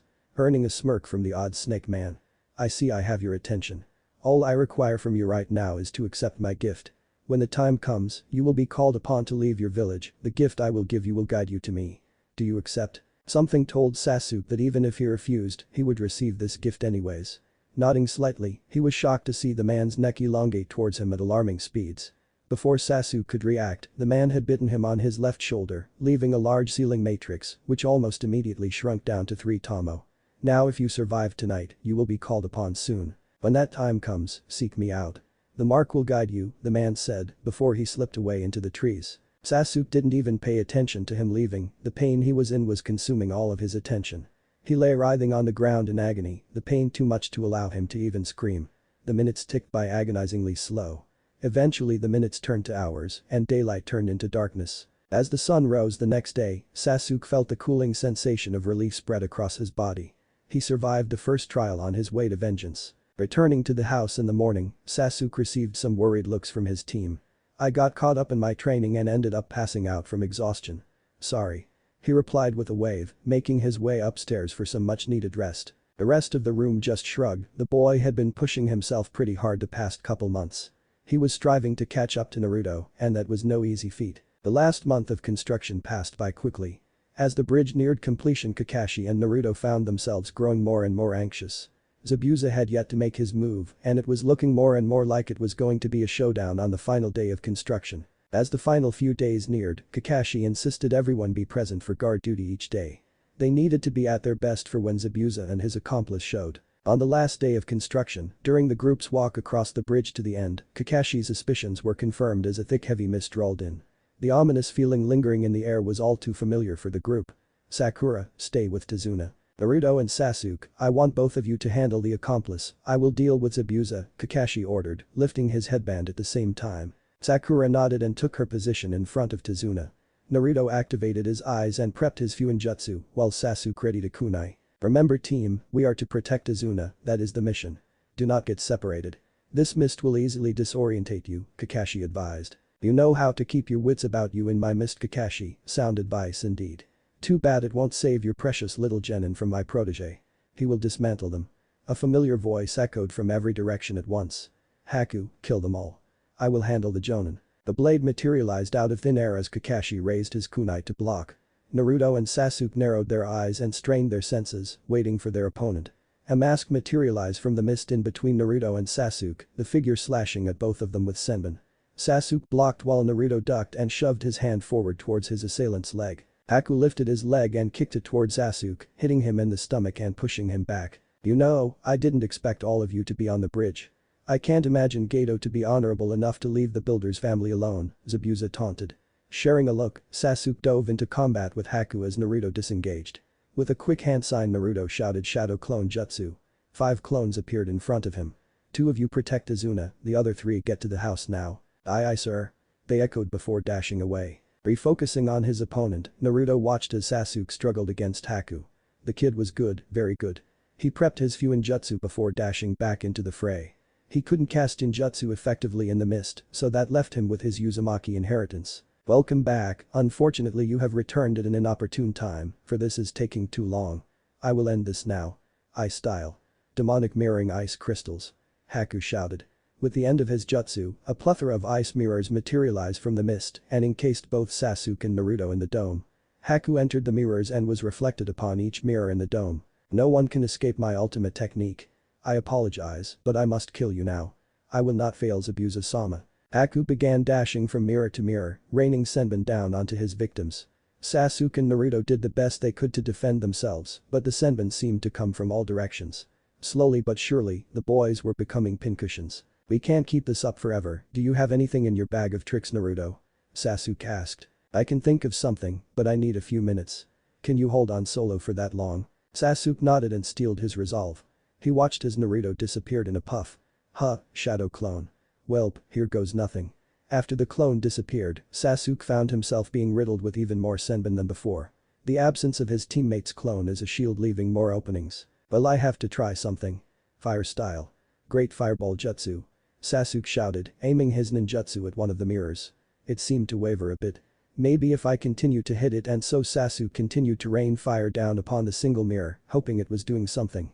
If he could break one mirror he would be okay. Exhausting most of his chakra, Sasuke could see that he wasn't making any headway. As if his realization wasn't enough, a senbon hit him in the pressure point on his shoulder, causing his right arm to go limp. Damn, and all because I'm too weak. I don't even have my Sharingan yet. Pitiful. Sasuke dropped to his knees, unable to muster the strength to block anymore. Looking up he watched as Haku came halfway out of his mirror. It looks like you have been abandoned. Now you will die. With those words, Haku threw a handful of senbon aimed at Sasuke's neck. As Sasuke watched the needles fly towards him, time seemed to slow. I was abandoned again. Just like Itachi. I'm weak, that is why. I don't want to be weak anymore. I need to get stronger. And with those thoughts his eyes flared. He pumped chakra to his eyes and they turned blood red, one tomo around the pupil. At the last moment Sasuke dodged the needles. What? Sharingan. My job just got a lot harder, Haku thought. Merging with his mirrors again, he rained more senbon at the boy. Less seemed to hit him than before, but some still met their mark. It would take longer, but the outcome would be the same. Haku smiled, victory was still assured. At least that is what he thought until his was frozen halfway out of his mirror. Looking around he could see his mirrors melting. As he looked toward Sasuke to see if he was the culprit, he was shocked to see Zabuza instead, riddled with senbon. What? Zabuza-sama. I was attacking the Uchiha, not you, he muttered. You failed me, Haku, you disgraced me. Now we will both perish here. Zabuza spit out. Haku shivered at the murderous glare he was receiving from his master. Before Haku could say anything else, a cold chilling laugh sounded out. It was sinister and the air filled with a murderous chakra.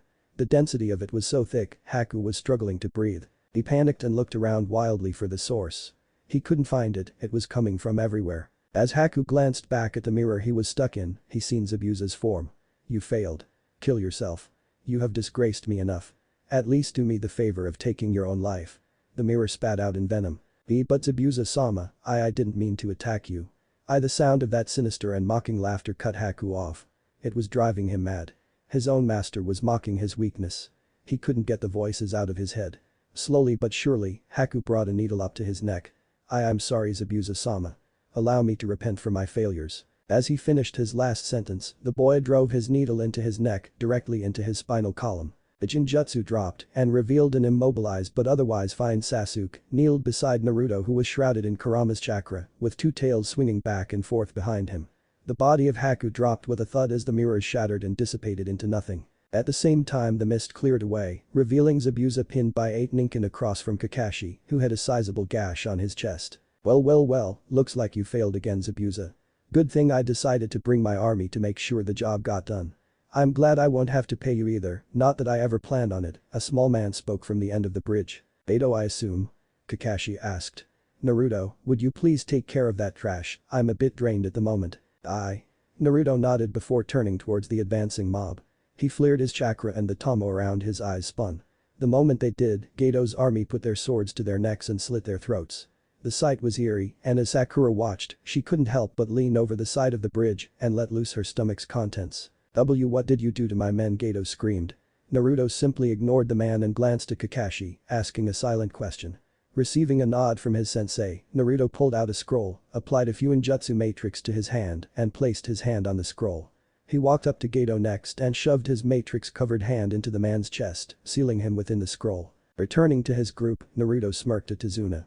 Well, should we finish this bridge or what? With the capture of Gato and defeat of his army, the town had finally been liberated. Haku died at the hands of Naruto, and Zabuza succumbed to his wounds at the hands of Kakashi. Lacking any more threats, Tazuna insisted on Team 7 staying for a couple more nights in the town to celebrate. The party held in Team 7's honor lasted for the afternoon of the second day and carried over well into the night. Naruto, Sakura and Sasuke are front and center in the local tavern, with many of the townfolk surrounding them peppering them with questions or funneling them food and drink. The trio attempted to avoid consuming liquor, recalling their sensei's lecture on the vices of shinobi, but eventually the villagers wore them down. With a bottle of sake in his hands, Naruto smirked at Sakura and Sasuke. Giving them a wink he substituted with a shadow clone and proceeded to make his way to the outskirts of town. Letting his wandering body take him where it pleased, Naruto delved into his thoughts. This mission sure has been eye-opening. I'm going to have to get stronger in case I come across more swordsmen of the Mr. Demon Swords. They seem to have a larger effect on me than normal people. It must be linked to Kurama. As Naruto continued to ponder he found himself on the start of the bridge. With a shrug he sat down and leaned against the side of it. Speaking of Kurama, I wonder if I did the right thing with the seal. I'm sure he would enjoy the space. I know I would hate being locked up in a cage. I guess all I can do is hope it doesn't backfire on me. For the record, I do appreciate your actions with the SEAL kit. You will get no trouble from me as long as you can continue to learn to control my power and not lose yourself to my anger. The deep voice of Kurama resonated in Naruto's mind. You can hear my thoughts. Well, that would have been good to know earlier. Always the secretive one, aren't you? Silence. Oh, that's cute, drop a bombshell like mind reading on me and then go back to your nap. Real mature Kurama. And I'm supposed to be the kid. Naruto thought with an eye roll. Taking a swig of the sake bottle in his hand, Naruto leaned his head back and stared up into the night sky. Letting the alcohol numb his senses, he simply took in the stars, feeling tranquil for the first time in a while. Eager to get home, are you? A feminine voice rang out, pulling Naruto from his almost catatonic state. Ah, sorry, didn't see you there. I'm more anxious than eager. I've got a lot to work on, and I'm sure I'll get an earful for the risks I took during this mission. He trailed off as his left hand ghosted over his cheek. Name's Amy, may I? Gesturing to the spot beside Naruto, he nodded, passing her the bottle as she plopped down next to him. Thanks. I've been coming out here every other night or so since the bridge was started. Something about it gives me hope, you know. Naruto simply nodded, understanding the plight of the village he was currently in. So, why aren't you eager to get home? You've been gone for months now and I'm sure your family misses you, Amy continued on. Catching his momentary downward glance, she opened her mouth to apologize but was beaten to it. Don't worry, you didn't know. My parents died when I was born. Life of a shinobi, I guess. I came to terms with it long ago, he spoke. He had a slightly far-off look in his eyes as he looked up into the night again. Well, I'm sure you've got people who love and care for you. How couldn't they? You're a fine young man, she replied, handing him the bottle. Taking another swig, he began in a downcast tone. There are certain circumstances, you could say, that I have found myself in due to the details of my birth. They tend to keep most people away from me. There are a select few though, that seem to tolerate my presence. She scoffed. I see, you don't think they really care for you? I'm sure you'd be surprised. I'll bet they love you unconditionally, these select few you speak of. For the first time since she arrived, Naruto glanced over and really took notice of the person beside him. She had long dark brown hair that framed her slender face and brown eyes. She wore a simple green dress and black sandals. She looked about 17. Average is how he would describe her. Average in every sense of the word. But she is nice. I don't remember the last time I met a nice stranger. Naruto smiled. Yeah, maybe you're right. Maybe they do truly care for me. I'll have to spy on them and find out when I get back, he joked. His jest earned a giggle from the girl. He took one more drink before passing the bottle. You shinobi are an odd bunch, is it just your team or are all of your kind like you? She inquired, taking another sip. Well, I wouldn't say many are like me per se, but most shinobi are a bit off by civilian standards. With what we see in our line of work, most of it is a coping mechanism. I am not without mine either. I guess we just see the world a bit differently, he shrugged. Well, for what it's worth, I'm sorry you have to live like that. You're so young and you've already seen so much. I'm thankful for all you do, but I'm sorry as well. She drifted off when he shook his head. Like I said, don't be sorry. It's my choice and I don't regret it. If I regretted all of the choices I've had to make, I'd have gone crazy by now. I'll find somewhere I belong eventually, Amy, so don't feel sorry for me. The life of a shinobi is a lonely one, and I've accepted that. Naruto said with a hint of sadness in his voice. Amy simply nodded and handed him the bottle, watching him take another hefty swig before she spoke again. Well, if it ever gets to be too much, or you need to escape, come back here. This village, and I personally, will welcome you with open arms and without question. Naruto took another long draw of the bottle before handing it back one last time. Thanks, Amy, you're pretty kind. But I feel kinda tired now, and with that he passed out, falling over and landing his head in her lap. She let out a squeak of surprise before a gentle smile graced her face. As she set the bottle aside, she brought her hands up to run her fingers through his hair. Good night, Hina-chan, the boy purred. It seems you do have someone special to you, she thought as she settled in for the night. Sweet dreams. As the sun starts to rise above Nami no Kuni, a figure stirred on the bridge. Ah, looks like he is waking up. I hope he isn't too hungover, Amy thought with a giggle. Naruto stirred slowly, scrunching his eyes. Good morning, Hinata. He questioned as he stared up at a brown-eyed girl. Well, it appears that I don't handle my sake very well if the situation and my headache is anything to go by. As he sat up, he turned to her and asked, did we do anything last night? I don't mean to offend, but I don't recall falling asleep. The girl giggled again, with more mirth this time, and replied, no, we sat and talked before you passed out and fell on my lap. I decided to keep you company is all. Ah, I see, Amy, right. I think it's coming back to me. Yes, now who is this Hina-chan you were moaning about last night? She must be quite the looker to have a rambling heart like yours thinking about her. A profuse blush crossed the boy's face, almost matching his hair color. She is one of the few people who is close to me is all he mumbled out. Well, from the sounds of it she certainly has to be quite close to you, Amy said with a wink. Now let's get you to your team so you can get back to your Hina-chanya. Come on. Standing up, Amy offered him a hand, pulling him up to begin their search for Team 7. Sasuke and Sakura were seated on the front porch of Tizuna's house, waiting for the arrival of their last member. Someone is coming from town, I see red hair and brown hair. The redhead must be him, but who is oh my? That sly dog, Kakashi spoke, leaving his genin to connect the dots. Sakura blushed as Sasuke let out a grunt before they all stood up and ready to take off. As Naruto approached his team, he turned back and waved to his companion. With a smile and a wave back she turned and headed into town. So, that is why we have been waiting a little longer to return to Konoha. Can't say you didn't earn it, Kakashi said with a wink. Now let's get a move on, we should be home in a couple days if we make good time. But that Team 7 was off, happy to be traveling at a shinobi pace this time. And that is the summary of our mission Hokage-sama. Kakashi said as he finished his report. I see, Naruto, do you have the scrolls containing the heads of the demon brothers and Zabuza for their bounties, along with the scroll that has the sealed Gedo? Naruto nodded and placed them on the desk. Excellent, I will be upgrading this mission to an A rank due to the political ramifications of failure and the assassins after your charge. Unfortunately, since I did not receive payment from Tizuna for an A rank mission, the only bonus you will get is from the bounties. I have a feeling however that the bounties will more than make up the cost. You are all dismissed. Naruto, a moment if you would, Hiruzen said, waving his hand at the team. Yes, Gigi. Naruto said after his team had left. This new scar you have, it is a result of the demon sword, correct? I was out for a week, which as you know is very unlike me. I spent some time with Kurama though, so that might be why. I think demon swords have a rather adverse effect on me because of my current resident. Naruto spoke. Seeing the questioning gaze he clarified, Kurama is the Kyuubi Jiji. I wasn't aware that the Biju had names. Good to know. Well, I don't know much about the effects of demon swords on Jinchuriki, but if you discover more do let me know, Hiruzen requested. Oh, and Hinata was in here a week ago inquiring as to your return date. I'd suggest going to see her in Kurenai. With a nod, Naruto disappeared from the office. Appearing on the outskirts of the village, Naruto made his way towards training ground 8. Man, I am not gonna get off easy today. Welp, I guess I should get this over with, Naruto decided as he arrived at the training grounds. Oh Naruto-kun, I see, thought Kurenai started, however she quickly stopped her greeting when she took a look at the boy. Feeling a sense of foreboding, Shino and Kiba backed away slowly as Hinata stood with her mouth open. Taking this as their K to leave, Kiba and Shino snuck away quietly. He's dead. He is so dead. They both thought. Staring at the boy in front of her, Hinata carefully ghosted her hand over Naruto's cheek. She dragged her hand down, following the scar all the way to the still cut open Anbu armor. Tears started to form in her eyes as she looked up at him, silently pleading for an explanation. Care to explain your new look, Naruto-kun? Kurenai asked, her tone leaving little room for negotiation. We had a little complication with a certain demon swordsman of the mist.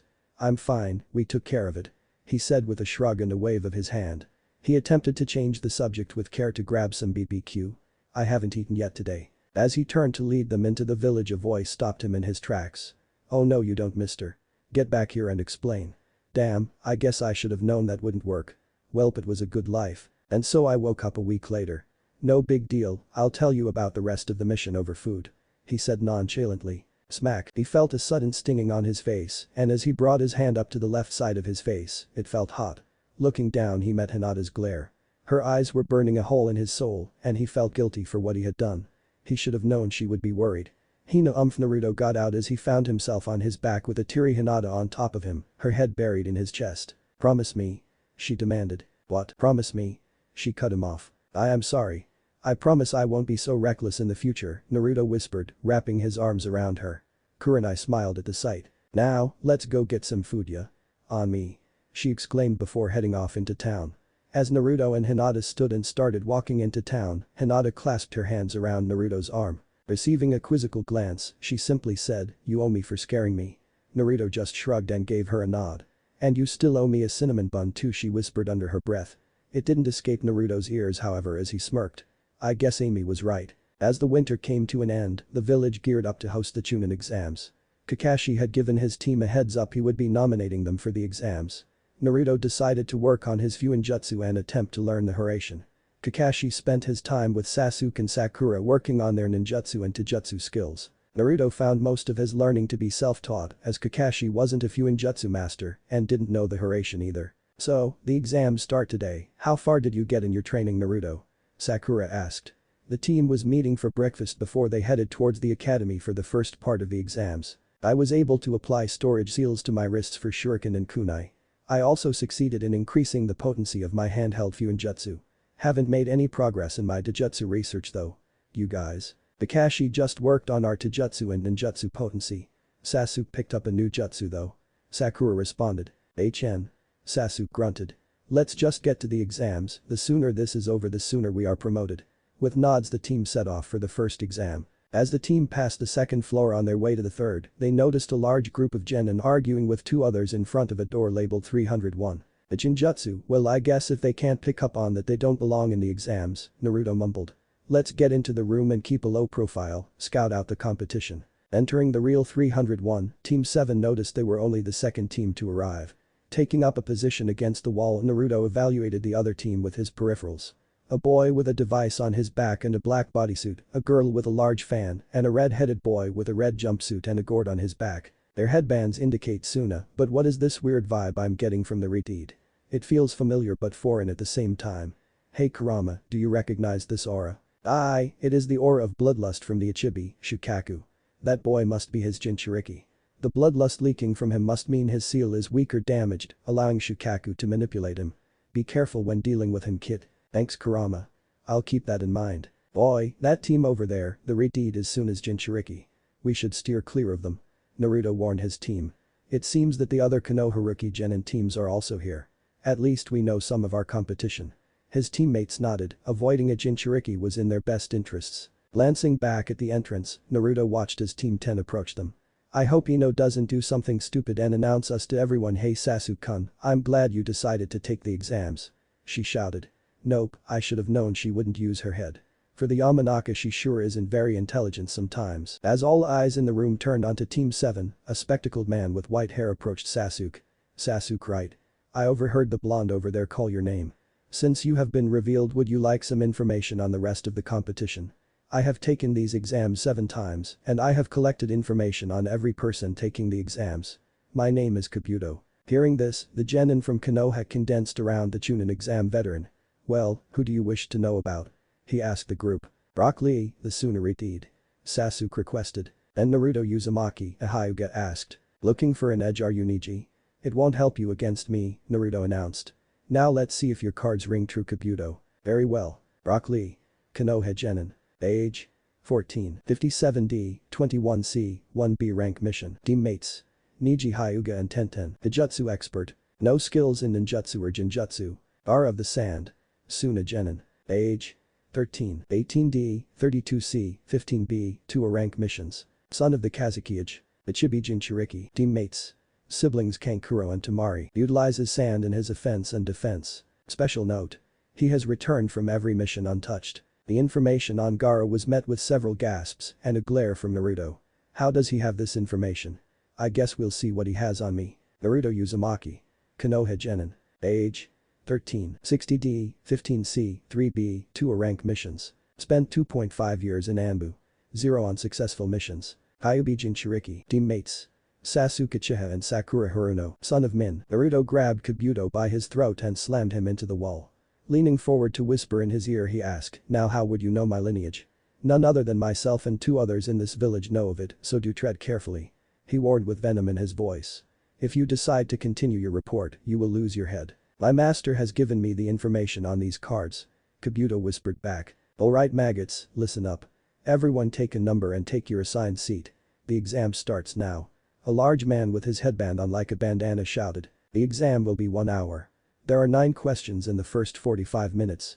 After the first 45 minutes I will administer the last question. You start with 10 points. For every question you get wrong you lose a point. If one person on your team fails, the entire team fails. Get caught cheating, you fail. Clear. Begin. He bellowed. And these are all Jonin and Cage level questions. I could maybe answer one of them. So I can answer one of them and still pass with 1 point, or I can do as the test is intended and attempt to cheat to get the answers. I think it's about time for a nap, Naruto reasoned. He answered the first question and then put his head down. Glancing to his side he threw a wink at the quizzical Hinata before shutting his eyes. Alright scum, listen up. The 45 minutes is up. As you can see many teams have been removed for cheating. I will explain the rules for the next question. Before I give the question you have a choice. Leave now and fail. Retake the exams next year. If you stay and get the question wrong, you and your team will be banned from taking the Chunin exams forever. You will remain a genin for the rest of your pitiful lives. Take this opportunity to leave now. The proctor announced. You can't do that to us. This guy has taken the exam 7 times. Asuna genin shouted. Well you lot are unlucky because I am the proctor for this exam and I make the rules. Now decide. Your future depends on your decision. Maybe next year you will get lucky and I won't be the proctor. He rebutted. Slowly teams started to disperse. After 10 minutes of waiting it seemed that no one else would leave. Is there no one else? No. Very well. Congratulations, you all passed the exam. The proctor announced. What? What is the question? What the fuck? The same Suna genin yelled. To stay without the essential information or to abandon your mission. That was the question. Information is a powerful thing, the proctor said as he removed his headband. His head was riddled with scars, the remnants of extensive torture. You may find yourself in enemy hands. It will be imperative to your mission and your village that you do not break. Some villages, like Iowa, have more extreme methods of extraction. Before he could continue, the windows shattered and a smoke bomb went off. As the smoke cleared a banner could be seen hanging from the ceiling. Standing in front of the banner is a woman with purple hair, a mesh shirt, orange skirt and a tan trench coat. My name is Anko and I'm your proctor for the second exam. You've got 10 minutes to meet me at training ground 44. Let's go. But that she leaped out the window and took off. Welp, I guess that is RK, Naruto mumbled before he shunshed it away. Alright, here is how this works. Beyond this gate is training ground 44, also known as the Forest of Death. It is named appropriately. Everything from wildlife to fauna can and will try to kill you. Each team will get a scroll. There are 2 scrolls. Collect both scrolls and get to the tower at the center of the forest. You have 5 days to accomplish this task by any means necessary. Lose a teammate and you are disqualified. Sign these forms to receive your scroll. Anko shouted to the gathered genin. What is our game plan, Naruto? Sakura asked. Sasuke turned to the retreat as well, waiting for the answer. I think we need to avoid Gaara's team at all costs. We should target one of the weaker teams, maybe the Ono team, and take their scroll. If we can make it to the tower quickly we can pick off the teams that arrive and take the scrolls we need. Sound good? Naruto suggested. With nods the teams steeled themselves for the next task. As the gates opened, Team 7 entered with their heaven scroll. Let's beeline for the tower and set up a kilometer off. We'll set up camp and traps and wait for passing teams. Naruto instructed. With that, they headed for the middle of the forest. We've been here for 2 days now and haven't seen anyone yet. This forest really wasn't over-exaggerated, Sasuke said. He was currently hinged into a bush beside Naruto, who had hinged himself into the trunk of a tree. It isn't to be underestimated. I do however sense 3 presences heading our way. If we're lucky they will trip my traps. Naruto replied. Give Sakura the heads up. Sasuke let a low whistle out, giving Sakura the signal that enemies were approaching. Well, what do we have here? Where is your team, girly? A raspy voice asked. Turning around Sakura found herself looking at 3 Aimnin, all clothed in tan jumpsuits with stitching across the front. They all wore respirators over their mouths. It seems we stumbled upon a lost Konohinin. Let's see if she has the scroll we need, and if not I'm sure one more body won't make a difference to this forest. As the first Aimnin leaped toward Sakura, he stepped on a patch of grass and froze. What is this? I can't move. He shouted. What did you do, girl? She didn't do anything, fire style. Great fireball jutsu. Sasuke shouted as he leaped from his hiding spot. Immobilized, the Aimnin was caught in the blast. As the lead Aimnin was being bathed in fire, his 2 companions dodged to the sides of the forest. Sakura met the one head on as Sasuke engaged the second. Sasuke slowly started pushing the Aimnin backwards. He took notice of the man's cloth covering his right eye. Feigning a punch with his right hand, Sasuke kicked his opponent in the right flank with his left foot as he attempted to block the punch. Grunting and sliding back, the Aimnin hit a tree as he came to a stop. Bringing his guard up for the next assault, he was shocked when he couldn't move a muscle. Oh help Sakura, I've got this guy locked down, Naruto spoke as he removed himself from the back of the tree. He had his hand on the Aimnin's back with an incapacitation matrix spreading over his enemy's body.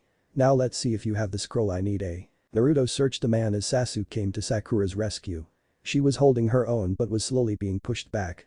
Tossing some shuriken to allow her a moment to disengage, Sasuke landed in between them. Boy, I've got the earth scroll. Let's get out of here. Their teammate is dead anyway so they are disqualified. Naruto shouted to his two teammates. Sasuke threw down a smoke bomb to cover his and Sakura's exit. As they grouped up in the canopy they headed towards the tower. "We've got roughly a kilometer to go, let's get out of this damn forest with haste," Sakura said. "Aye, good riddance," Naruto agreed. "Congratulations on completing the second exam. I am Heiei Gecko, and I will be the proctor for the third exam. Before we get to the third exam however, we have to whittle down the competition.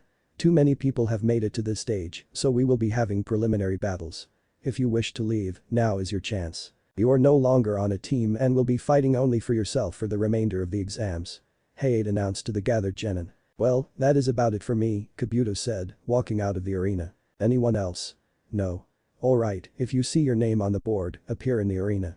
Everyone else up to the stands." The board rolled through the names before stopping. Sasuke Uchiha vs Dosu Kanuta. "Good luck Sasuke," Sakura said. Naruto simply gave him a light punch on the shoulder before they jumped to the viewing area. "This should be easy for Sasuke, but that device on his arm is peculiar," Naruto said as he leaned back against the wall. I don't know what it is for either," Kakashi replied. "Alright, you both know the rules, the match goes until someone is unconscious, forfeits, dead, or I stop the match. Do try not to kill each other. Understood? Begin." Heiei said, jumping back as he did so. Immediately Sasuke took up a defensive stance, watching his opponent. "He doesn't look special, but I should be cautious of that bracer he has.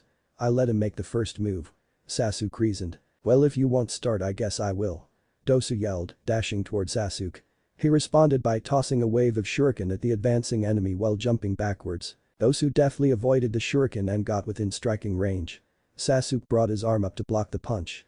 Just after blocking Sasuke's head started swirling. "What is this? I blocked his strike so why am I so dizzy all of a sudden? Is it that thing on his arm?" Dosu spun out of the block and threw his foot into Sasuke's stomach, putting him on his back. "You must be wondering why you are feeling nauseous, that would be due to my little device here. I can control the sound waves emitted from it and use it to assault your ears and put you off balance," he explained. "Thanks for the explanation, but it will be your downfall, fire style. Great fireball jutsu." Sasuke yelled out, shooting flames from his mouth.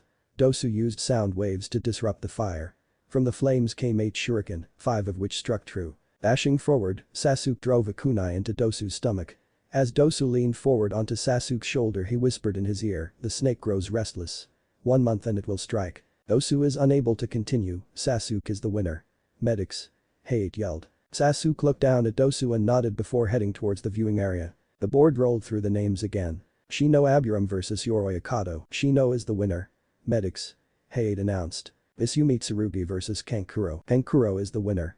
"Medics." Sakura Haruno vs Ino Yamanaka, double knockout. Neither advance. "Medics." Tenten vs Tamari, Tamari wins. "Medics." Shikamaru Nara vs Kintsuchi, Shikamaru wins. Naruto Uzumaki vs Kiba Inuzuka, Naruto smirked and shunted to the arena. As Kiba leaped down he fixed a feral grin on Naruto. "You know Uzumaki, I've got something to prove to you. I don't think you're any good for Hinata. And when I beat you, it will show her that I am right. That I can protect her better than you can," Kiba snarled as he got down on all fours next to Akamaru. "You see Kiba, the reason you're not able to protect Hinata is because you think I'm protecting her. I should make it very clear, she is protecting me, not the other way around. And on top of that, she is protecting all of you from me," Naruto rebutted. As he finished his sentence his Doujutsu flared. "Man-beast clone, hangover fang." Kiba shouted. Naruto fired shuriken from his wrist seals, only to have them deflected. I guess he is a bit resilient as he spins, I'll just have to dodge." Naruto reasoned as he jumped to his left. Landing on his hands, he applied 2 incapacitation seals before pushing up to dodge Akamaru's charge. While he landed on his feet, he prepped 2 more incapacitation seals and held his hands out towards the charging Kiba. As Akamaru hit the ground where Naruto had just been he froze from his spin, having activated the trap. His companion getting immobilized caught Kiba off guard and he came out of his spiral out of control. Naruto flashed into Kiba's path and slammed his hands into Kiba's chest. Fear flared in Kiba's eyes as he locked onto Naruto's gaze. Kiba suddenly felt very small under the eerie eyes of his biggest competition. Hinata watched on from the stands, with her hands at her chest. When Naruto caught Kiba she let a smile grace her worried features, however when she seen the predatory smirk cross Naruto's face, she let out a gasp. That isn't his usual playful smirk. I hope he doesn't drive Kiba insane. Naruto stared into Kiba's eyes with his feral smirk and Kiba felt his blood run cold. He watched as Naruto's tomo around his slit pupil swirled, fearing what would happen next. Slowly, he watched as Naruto's form morphed. His arms turned dark red and grew a spike from his elbow. His hair turned gray and grew down to his waist. He grew 2 incisors that came out of his mouth. His face turned the same color as his arms and wings sprouted from his back. "Now let me show you why you should be afraid," Kiba, Naruto drawled out. As he spoke, Kiba grew mortified as a pitch-black spider crawled out of his mouth. It slowly made its way across Naruto's arm. It would stop and seem to probe its surroundings with its front legs, seemingly searching for something. As it neared Kiba, it began to move faster and with more focus. It crawled up onto his face and prepared to crawl into his mouth. As it started to make its way into his mouth, everything faded with a shout. "Naruto. Enough." Hinata yelled. Naruto paused and glanced up. As he made eye contact, his eyes faded.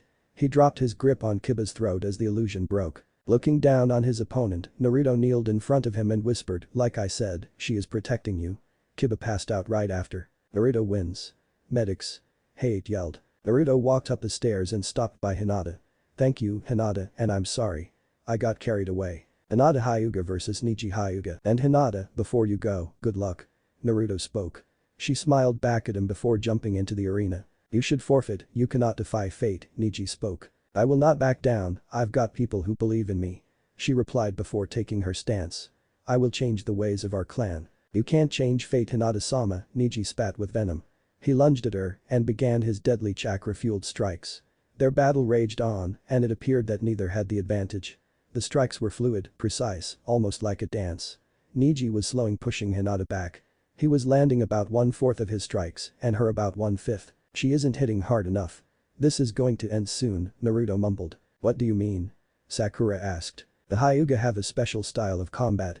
They utilize their Byakugan to see the chakra points and then use precise chakra-filled strikes to hit these points, thereby disabling them. However, Hinata isn't hitting hard enough to do the required damage to Neji's chakra points. Hers are being closed, but his aren't. This fight will end soon." Neji leaned forward and threw a strike into Hinata's chest. As she landed on her back, he said, "Give up, you can't fight fate. You are destined to lose this fight." She struggled to her feet. Halfway up she fell over again and coughed up blood. "No, I can't lose here. Proctor, call the fight, her chakra points are closed." "She can't continue," Neji demanded. "No. I can continue. I must continue. I have to prove that I can walk by his side," she shouted. The conviction in her eyes was overwhelming. "Very well, 8 trigrams, 2 palms. 4 palms, 8 palms, 16 palms, 32 palms, 64 palms." As Neji went to finish his final strike on her chest, his hand was caught. Naruto held a firm grip on his arm and was glaring daggers into Neji's eyes. "She is unconscious, and if you hit her with that strike she would die." "Medics."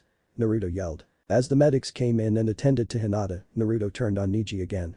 "For your sake, she had better live. Like I told Kiba, she is the person keeping you safe.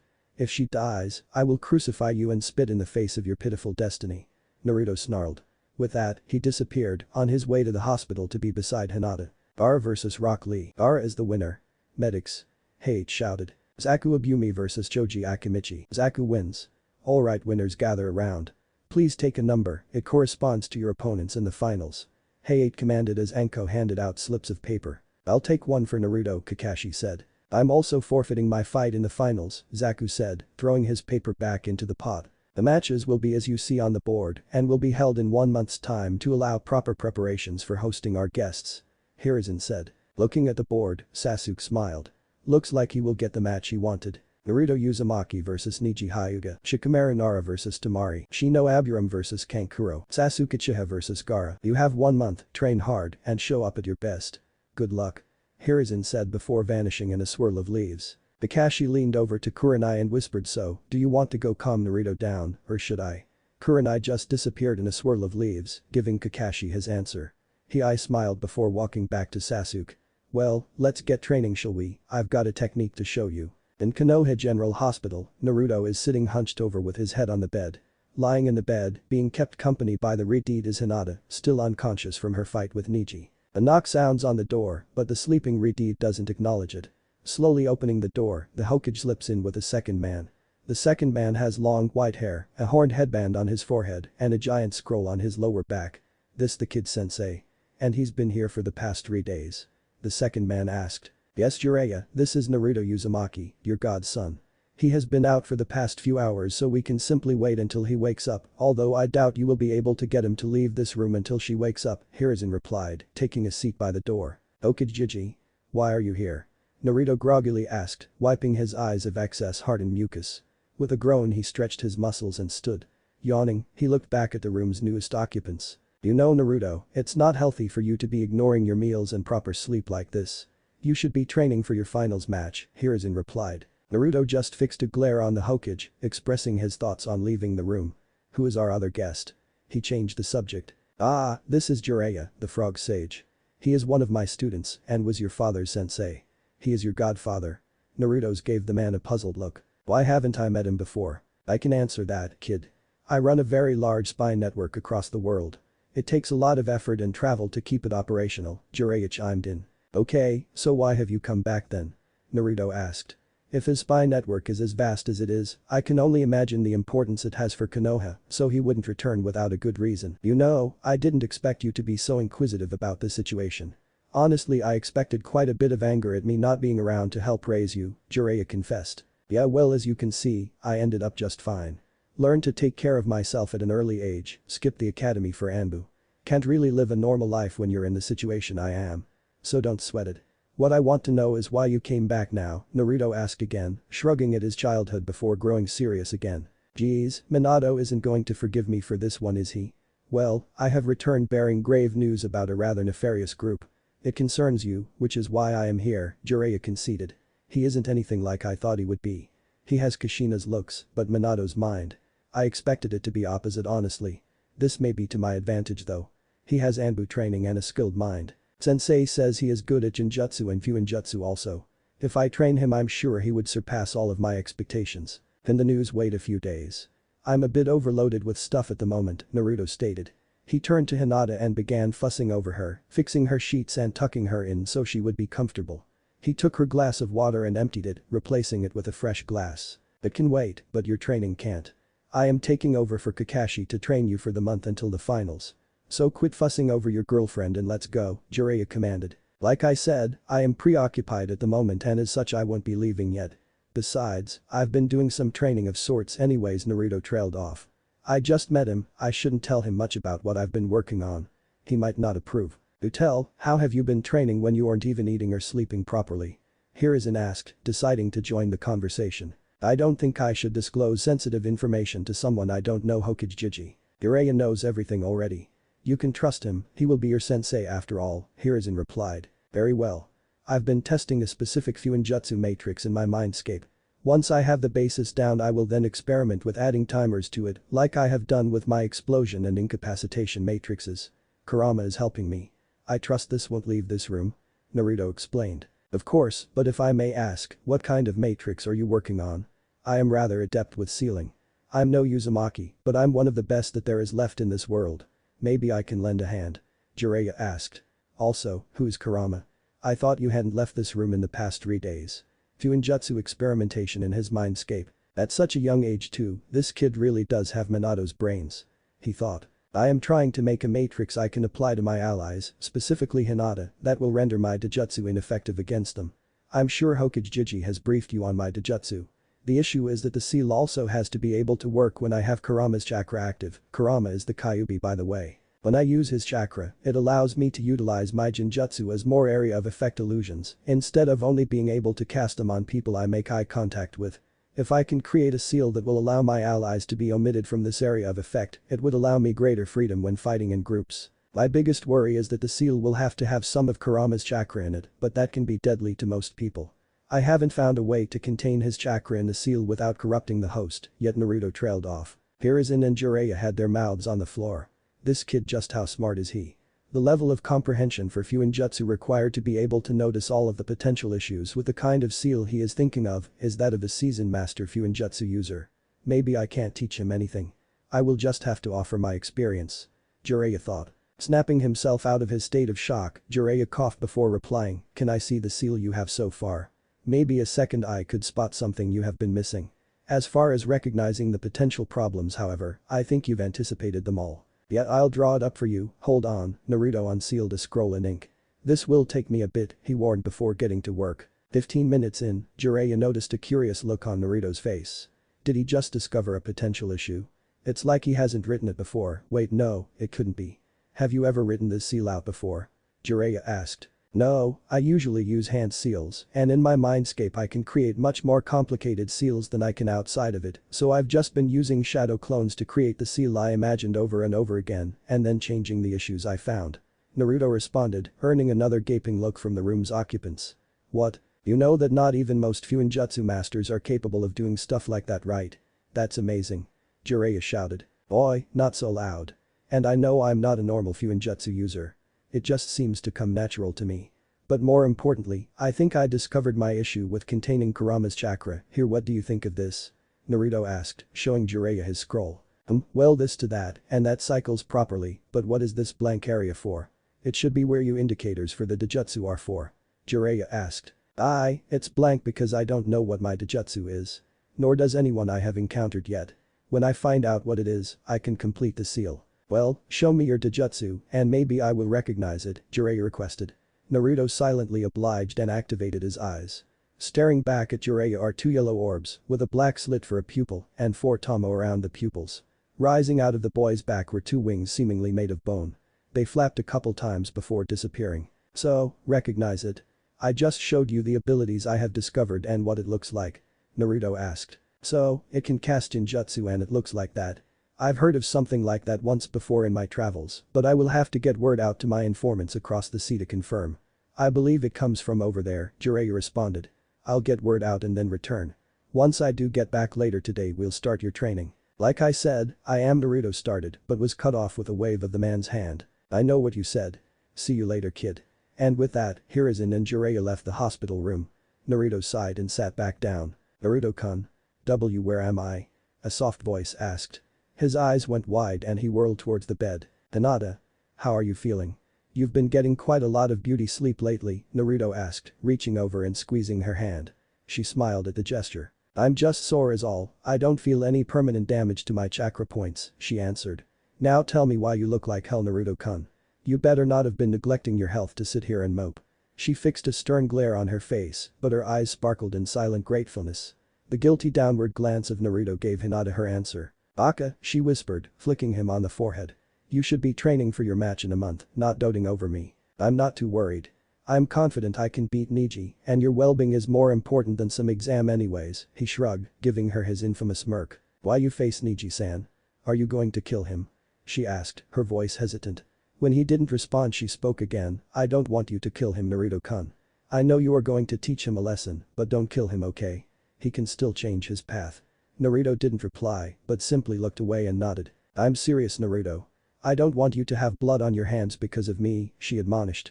Look at me, do you understand? I am fine. He didn't kill me, so don't kill him. Save him instead, for me. Please. Alright. You win, Hina-chan, Naruto relented. He placed his head in her lap and gave her hand a squeeze. I always do, Naruto-kun. Now go get Jiraiya-sama and train. I'll keep your cave warm for when you return in a month, Hinata ordered, giving Naruto a wry smile when he cast his questioning glance at her. She winked and waved him out of the room. Boys, so stubborn. I want to thank everyone for making the journey to Konoha for the final part of the Chunin exams. Hiruzen bellowed to the arena. We even have a couple cages in our midst. I hope you finalists will give this tournament your all. The pride of your village is in your hands. Now, without further delay, let us begin the first match. In the stadium, a man steps forward. I am Genma, and I will be the proctor of this tournament. The fight will end when one is unable to fight, forfeits, or I stop the fight. Understood. Receiving nods, he continued, good. First match is Naruto Uzumaki vs Neji Hyuga. Everyone else moved to the observation room. Are both of you ready? Begin. Genma said, jumping out of the way. He could feel the tension in the air. So you have decided to fight fate. The outcome of this match has already been decided. Your resistance is futile. Neji spoke, taking his Juken stance and activating his Byakugan. Naruto smirked before activating his Doujutsu. Whose eyes do you think are better? His Tomo spun rapidly, and he prepped his hand seals. Shadow Clone Jutsu. 20 clones spread out around Neji, some using their shuriken seals on their wrists to launch a ranged assault. He's forcing me to this already rotation. Neji rotated in a tight circle, propelling chakra from his hands creating a dome around him. The incoming shuriken bounced off the dome. The clones landed just outside of the range of the dome, placing incapacitation seals on the ground. 10 clones prepared explosion seals and leaped at the chakra dome around Niji. Hitting it at the same time, a massive explosion went off, the resulting smoke covering the impact area. Dashing out of the smoke came Niji. With quick and precise strikes he dispelled all of Naruto's clones. The explosion had disabled the incapacitation seals and left Niji a clear path forwards. Taking advantage of the opening, Niji closed the gap between himself and his enemy. As Naruto watched Niji close in, he prepped incapacitation seals on his hands and smirked. Like herding sheep, he thought. His Tomo flared again as he defended the chakra-filled strikes. Naruto took care to minimize the damage of blocking by manipulating his chakra flow. He couldn't cut it off completely, but he could reduce the flow to his limbs momentarily to avoid losing function of the limb. You're in range of my divination, 8 trigrams, 2 palms, 4 palms, 8 palms, 16 palms, 32 palms, 64 palms. Niji finished his barrage of strikes with a strike to Naruto's chest. As he fell backwards, Niji spit out, "I told you that fate had decided my victory already. It was foolish to fight me." Turning on his heel, Niji was shocked when a hand wrapped around his ankle. Looking down, he seen a skeletal hand holding him still. A second skeletal hand gripped his knee and the hands began pulling themselves up his torso. Whirling around, Niji gaped at the sight of his opponent. Naruto was gripping Niji's legs, looking up at him with a feral grin and half his face missing, showing his skull. What the hell? What are you?" Niji screamed out. He watched as the flesh on Naruto's bones corroded and melted into nothingness. Rising to his feet, the skeletal Naruto lifted Niji up by his neck and squeezed, cutting off the majority of his air supply. "You had no chance of winning the moment you stepped into this arena, Niji. Your fate is nothing but a joke. Wake up and see what's around you," Naruto spoke. Suddenly Niji's vision shattered and the pieces fell like glass to reveal the reality of things. Being held up by the throat by Naruto, his entire body was covered in a sealing matrix. Looking into his opponent's face, he observed the smug smirk on Naruto's face. "Now that you've joined us in the realm of reality, let me test a new seal on you. It's particularly nasty, but I'm sure it will give you an idea about what your own techniques do to people," Naruto explained. He formed a seal on the tips of his fingers and smiled wickedly. Thrusting his hand into Niji's stomach, he dropped him on the ground. Niji writhed in pain on the ground, looking down with his Byakugan, he could see chakra leaking from every chakra point in his body. To the average observer, Niji was bleeding profusely from many points on his body. Slowly Niji's movements began to slow before he stilled. Having fallen unconscious, Naruto prepared his seal to stop the hemorrhaging Fuinjutsu. "Niji Hyuga is unable to continue, Naruto Uzumaki wins," Genma shouted. The crowd was deathly silent as Naruto leaned towards Genma. "He needs medical attention immediately or he will die," Naruto warned. Genma nodded and motioned for the medics to make haste. The bleeding had stopped, but the loss of blood and chakra was severe. In the crowd, many who knew Naruto were lost in thought recalling the battle. Jiraiya in particular was quite shocked about the battle. To everyone but Niji, the match was over quickly. Niji had performed a seemingly random defensive rotation before rushing at Naruto, being lifted by his neck and having seals placed on him. It was over in 5 minutes. Jiraiya shivered at the power of Naruto's Genjutsu. The silent crowd was justified by how fearful this display was. The horrified screams of Niji alone would strike fear into one unknowing of the Riteid's abilities. In the honored guest's booth, the Kazukiage was deep in thought as well. "I'm going to have to move the invasion up." It didn't look like the boy used much of his reserves, but any bit under 100% is better than having him at 100%. "I'll give word for Gaara to unleash his wrath during his match. Hopefully the next two end as quickly as this fight. I'll give word for Kankuro to forfeit as well. Tamari won't even if I order her to, so no point in asking her." Next match is Shikamaru Nara vs Tamari, Genma announced. Tamari is the victor by forfeit. I have also received word that Kankuro has forfeited the next match against Shino Aburam, making him the winner. The next match will therefore be Sasuke Uchiha vs Gaara. Competitors please enter the stadium. Genma announced to the arena. Gaara and Sasuke appeared in the arena in a flash of sand and leaves respectively.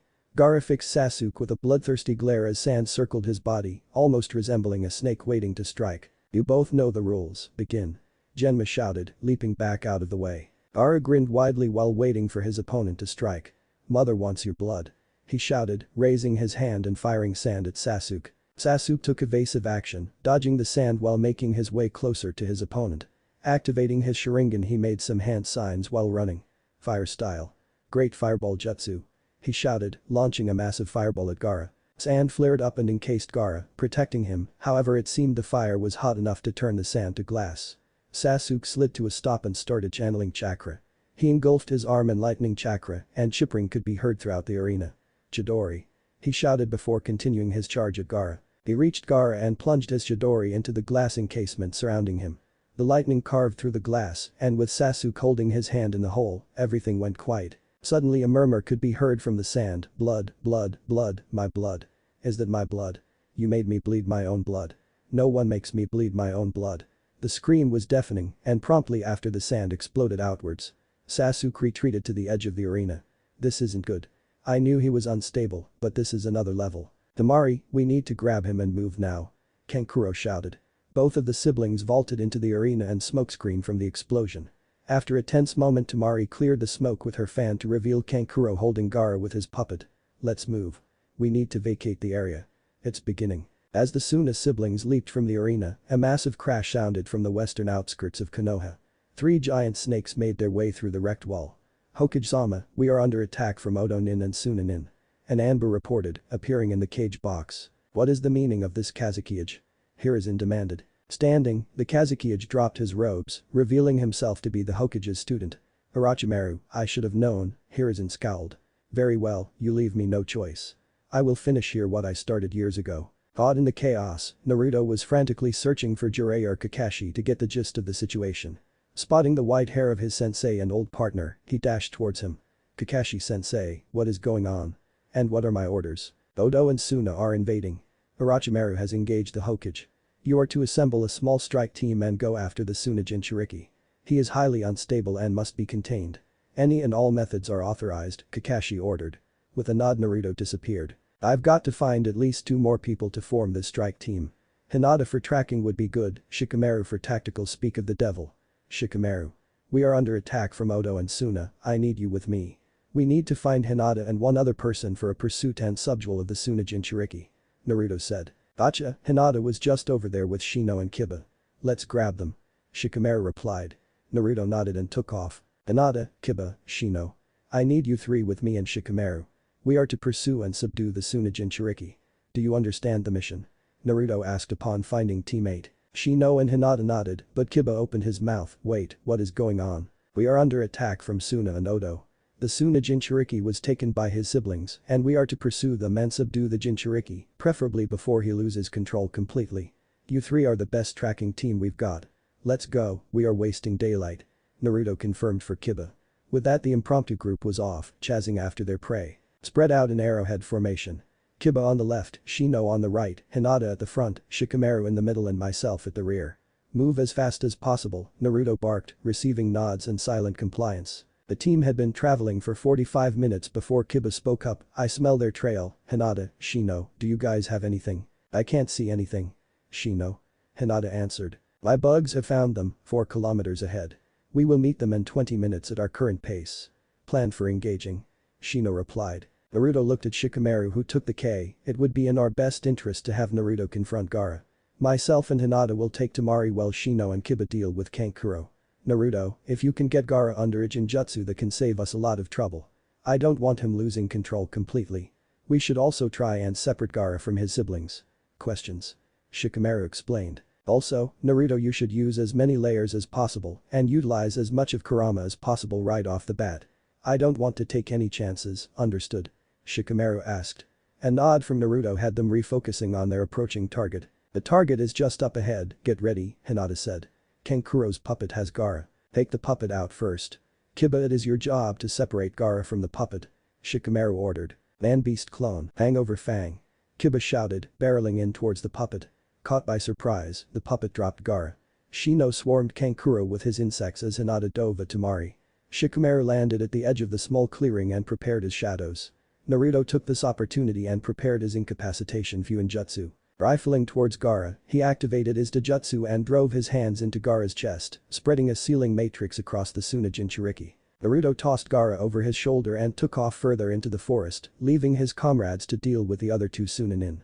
Coming to a clearing, Naruto placed Gaara against a tree and tied him up. I can't imagine this is going to hold him, I can feel the malice coming from him, Naruto mumbled to himself. You should reinforce your seals and start layering Genjutsu on him, I can feel Shukaku's chakra swelling inside him. If he breaks loose, the only way to beat him is for me to take over and I don't think you can bring yourself back after that yet. Kurama spoke in Naruto's mind. Alright Kurama, let's go to Four Tails, and I'll layer as much as I can, Naruto responded. He activated his Doujutsu and starting pumping Kurama's chakra outwards. A blood-red chakra cloak formed around him, bubbling with energy. Slowly a tail grew from the cloak as Naruto's features grew more feral. His incisors grew and stuck out of his mouth, his fingernails elongated and came to a sharp point half an inch past his fingertips. The tail split into four tails, swaying to and fro behind the boy. Naruto dropped to all fours and fixed his gaze on Gaara. We have to keep him awake, but subdued. If he goes unconscious then Shukaku will be released. Kurama warned. Naruto nodded as his Tomo flared. Gaara's eyes widened as a serene setting encompassed him. A soft smile crossed his face. This is nice, he mumbled. It's been so long since I've slept, maybe just a little nap. Fuck, Hess going to fall asleep. Gotta change the settings, but what could keep him calm, maybe a slaughter. Naruto panicked before slowly layering yet another illusion into the jutsu. As Gaara was about to nod off, he heard the familiar sounds of battle. In the distance the ringing of kunai and shuriken could be heard. Blood, mother wants blood. The boy screeched before launching himself towards the chaos. He reveled in the madness of battle. A vicious smile adorned Gaara's face as he slaughtered the endless onslaught of foes. This feels amazing. He yelled. Does this please you, mother? His relentless attacks continued on the sea of ninja charging down towards the gully he found himself in. More. You want more, mother. Take as much as you want, mother. With that final yell, Naruto could feel a disturbance. Time slowed as Gaara fell upon the ground, suddenly unconscious. Fuck. What happened? Kurama, we've got a problem. I can feel the Ichibi coming. Naruto trailed off as a massive explosion of sand occurred at the center of the gully Gaara had fallen in. The illusions all cracked and shattered, leaving a grossly disfigured Gaara where the boy and tree originally were. He had a massive tail of sand extending from his back, with blue lines covering it. His right arm was encased in a large claw of sand that touched the ground when he stood straight. Kurama, what options do we have here? Can I deal with this with Four Tails? Naruto asked. The boy is still conscious, but he is rampaging. If you can drain him but avoid knocking him out we should be okay. Naruto nodded and prepped his seals. Doujutsu would no longer work on the Tsunade Jinchuriki as he was in a blind rage. His only option was his new seal. This is going to be dangerous. Hopefully this seal can pull through. Dashing forward, Naruto released a hail of shuriken from his wrist seal, attempting to get close enough to apply the seal. I have to avoid applying the seal to the chakra cloak and hit him directly. He rolled to his right to avoid a piercing overhead strike from the sand tail. Using two of his chakra tails, Naruto pinned the sand tail. Continuing forward, he ducked under the horizontal swipe of Gaara's sand claw. As the limb passed over top of him, Naruto applied his strongest explosion seal to it, hoping for a distraction. As the explosion went off, Gaara screeched in pain. As he flailed around, Naruto seen his opening. Closing the distance, Naruto slammed his left hand into Gaara's chest, knocking the boy off his feet and onto his back. He used his four chakra tails to pierce and pin the limbs of his opponent, watching as the seal spread across his body. Slowly and methodically, Gaara started bleeding from his chakra points. He writhed in pain, unable to free himself from the agony. Naruto let out a sigh, the seal was working. His relief turned to horror as he heard a voice yell at the duo, Gaara. Enough. The invasion is over. We lost. It was Temari who was yelling from the edge of the clearing. Gaara's eyes shot open and his head twisted backwards at a disturbing angle. A grin appeared on his face as he mumbled one word. Blood. Gaara's sand tail shot forward towards his sister. Shocked by the aggression, she froze and held her arms in front of her. The sickening sound of flesh being torn was heard and hot blood hit Temari's face. She opened her eyes and found herself staring into Naruto's face.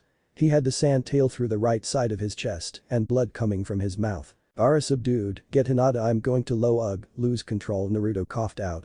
Temari watched as his eyes rolled back into his skull and a malicious killing intent made itself present. Naruto fell to the ground as his blood-red chakra cloak seemed to swirl and bubble. The clearing was rising in temperature fast. Temari's eyes grew wide when she seen a fifth tail emerge from Naruto's chakra cloak. The anger and malice in the air screamed at her instincts to run. Get anywhere from here, but she found herself frozen in her spot. She was broken from her stupor when 5 figures entered the clearing. What the fuck is that? Kiba shouted, pointing at the blood-red blob of chakra with 6 tails on the ground in front of Temari. Temari, get away from him. Kankuro grabbed Gaara. Shino, Shikamaru, Kiba, stay out of this. He will kill you if you get too close. Hinata ordered. She stepped into the clearing and stood a few feet away from the chakra monstrosity on the ground. Kankuro and Temari had grabbed Gaara and retreated to the edge of the clearing with the 3 Konoha genin. Hinata, get back. He is going to lose control. He could kill you. Kiba shouted. Hinata rounded on Kiba and fixed him with a glare that stopped him cold. Did you forget what Naruto told you after your fight? Under no circumstances are any of you to enter this clearing, understood? One of you needs to get Jiraiya-sama as fast as possible. Hinata turned back towards Naruto and watched as the form of a boy with 6 tails rose from the ground. The figure's eyes were an eerie white, a stark contrast to his blood-red body. The figure took a cautious step towards Hinata and opened its mouth. It didn't say anything, but it opened and closed its mouth a few times. "Hi Kurama, I need you to calm down and give me Naruto back, okay?" Hinata said as she smiled at the figure. She coated her hand in her familiar blue chakra and held it out to Naruto. The figure cocked its head to the side, seemingly regarding the foreign gesture. He stood staring at the hand for 20 minutes. The whole time Hinata stood with a gentle smile on her face. The onlookers were too stunned to speak, not wanting to set the figure off. They stared silently as time seemed to stop in the clearing. A gasp escaped Temari as the figure moved his arm, breaking the stalemate. Slowly, Naruto raised his hand and placed it in Hinata's. She closed her hand around his and pumped more chakra into her hand. The sheer heat of Naruto's chakra cloak was quickly evaporating her own coating over her hand, needing to constantly be replaced. Hinata never dropped her smile as she continued to drain her chakra reserves. In her peripheral she sighed when she watched a frog pop up behind Shino and open its mouth, revealing Jiraiya with one of Shino's beetles on his shoulder. Fixing her attention back on Naruto, she covered herself in chakra and stepped forward. She only had 5 seconds before her own reserves would be depleted from this action, so she hoped it would be enough time for Jiraiya. Wrapping her arms around the boy, she squeezed him in a loving embrace. Naruto remained still, but gasped as a hand slammed into his back. Looking behind him, Naruto seen Jiraiya with his hand on his back, a seal spreading across his body. He nodded and whispered, "Thank you," before falling to the ground unconscious. Hinata caught the boy before he hit the ground and rested his head in her lap. She ran her fingers through his hair, never moving her focus from him. Jiraiya let out the breath he had been holding before walking up to the onlookers. "Head back to Konoha. You 3 soon and understand you are prisoners of war, yes?" Receiving a nod, he looked at Shikamaru before he continued, "Good, these 3 will escort you. Be warned, the village is not unscathed and we lost many good ninja today. Take these 3 to Ibiki T and I for holding in the Anbu cells, then wait for me at the Hokage Tower." Dismissed. The trio nodded before taking up a loose formation around Temari, Kankuro, and Gaara. Looking back at Hinata and Naruto, Jiraiya motioned for his toad summon to approach. "Let's get you 2 back to his cave, shall we? I've got some pressing matters to attend to." Konoha had succeeded in repelling Suna and Odo, but the price was steep. Orochimaru had succeeded in killing Hiruzen at the cost of his arms. Many Konohinin were missing, presumed dead. Sasuke had disappeared during the battle and his body has yet to be recovered. 3 days after the battle, a large funeral was held for Hiruzen, after which Jiraiya was approached by the Hokage's advisors. They informed him of their want for him to become the next Hokage because they hadn't heard back from Tsunade yet. Hiruzen had sent word for Tsunade to return and become Hokage before the finals of the Chunin exams due to the worrying news Jiraiya's network uncovered. Jiraiya refused and instead said he would track down Tsunade. A week later Jiraiya returned with Tsunade, who was sworn in the following morning. Naruto was asleep for 3 weeks after his fight with Gaara. When Tsunade had returned to the village, she insisted he be moved from his cave to the hospital so she could monitor him. Naruto had received visits from Jiraiya, Tsunade, and a couple classmates while he was asleep. Hinata almost lived in the hospital room with him. The news of the aftermath of the invasion came as a shock to Naruto, but given his Anbu training, he adapted quickly. The knock could be heard on Tsunade's door. Happy for the distraction from all of the paperwork, she barked out, "Enter." Looking up, she found Naruto entering with Jiraiya behind him. "Ah Naruto, what can I do for you today?" she asked, folding her hands in front of her face. "Afternoon Hokage-sama. As you know, one of my teammates is MIA and as such we are crippled as a team. I wish to request my reinstatement into the Anbu on paper with the assignment of a long-term surveillance mission with Jiraiya-sensei. Given the situation of the world right now, I believe now is a good time for me to leave and train," Naruto stated. He fixed a hardened and determined look on his face as he explained his reasoning. "I see, how long will you be gone, Jiraiya? And can you keep him safe from this Akatsuki you have heard rumors of?" Tsunade asked, pointing her imposing stare at Jiraiya. "Yes, I believe I can both vastly increase the boy's abilities as well as obtaining much needed information about this new group. We would be gone for at least 2 years, but more likely 4. This time will prove invaluable to Naruto in preparing him for what is to come," he replied, his face void of the usually playful demeanor it usually holds. "Very well, when will you leave?" she asked. 3 days we will depart at sunrise," Jiraiya answered. With a nod and wave from Tsunade, the duo left her office. "Well, better go let my friends know and prepare to leave. If I survive I'll meet you at the gate," he said, disappearing in a flash. Naruto wandered through the village, his hands in his pockets. He was slowly making his way to the Anbu headquarters to retrieve his old mask. If he was going to be reinstated, he might as well get his mask back. As he walked through the village, the finishing touches of reconstruction were being completed on the destroyed buildings and the wall. Naruto had been asleep for most of the construction and hadn't seen the true scope of devastation that befell the village. Reaching the Anbu HQ, he entered and was greeted by the recruitment officer. "Ah, Uzumaki-san, returning at last, please go ahead. Your locker is as you left it." Naruto nodded and continued to the locker room. Opening his locker, he reaching in and grabbed the only thing inside, a white mask in the shape of an owl face, with a line down the left side passing through the eye. Sighing, he sealed the mask in a storage seal on his headband and exited the building. "I should probably tell Hinata that I'm leaving and Sakura since we are teammates. I'll tell Sakura real quick before I go find Hinata," Naruto thought to himself on his way through the village. Naruto made his way to the Haruno household. With a brief knock, he stood outside waiting. Moments later, Sakura answered the door. "Hello, hey Naruto, what's up? Please, come in," she said, beckoning him inside. "I just wanted to tell you that since Sasuke is MIA and our team is sidelined because of it, I will be rejoining the Anbu. I am leaving in 3 days for an extended surveillance mission and could be gone for a couple years," Naruto said, standing in the entryway now. "Oh, I see. Well, thanks for telling me. I'm assuming you need to get going and tell someone else, yeah?" Sakura replied with a playful smirk. Naruto nodded and made his exit. "Now the challenging one, might as well get this over with as quick as possible," Naruto reasoned before flashing away to the Hyuga compound. Approaching the gate, he was halted by the guards. "State your business," one demanded. "I am looking for Hinata-sama as I wish to speak with her. It is an urgent matter. Is she available?" Naruto responded, thanking his Anbu training for being able to act professional at this compound. The Hyuga family still wasn't fond of him. "No, she is currently occupied. I will let her know you wish to speak with her," the guard replied. With a nod, he left. The Hyugas might not like him, but they always did perform their duties.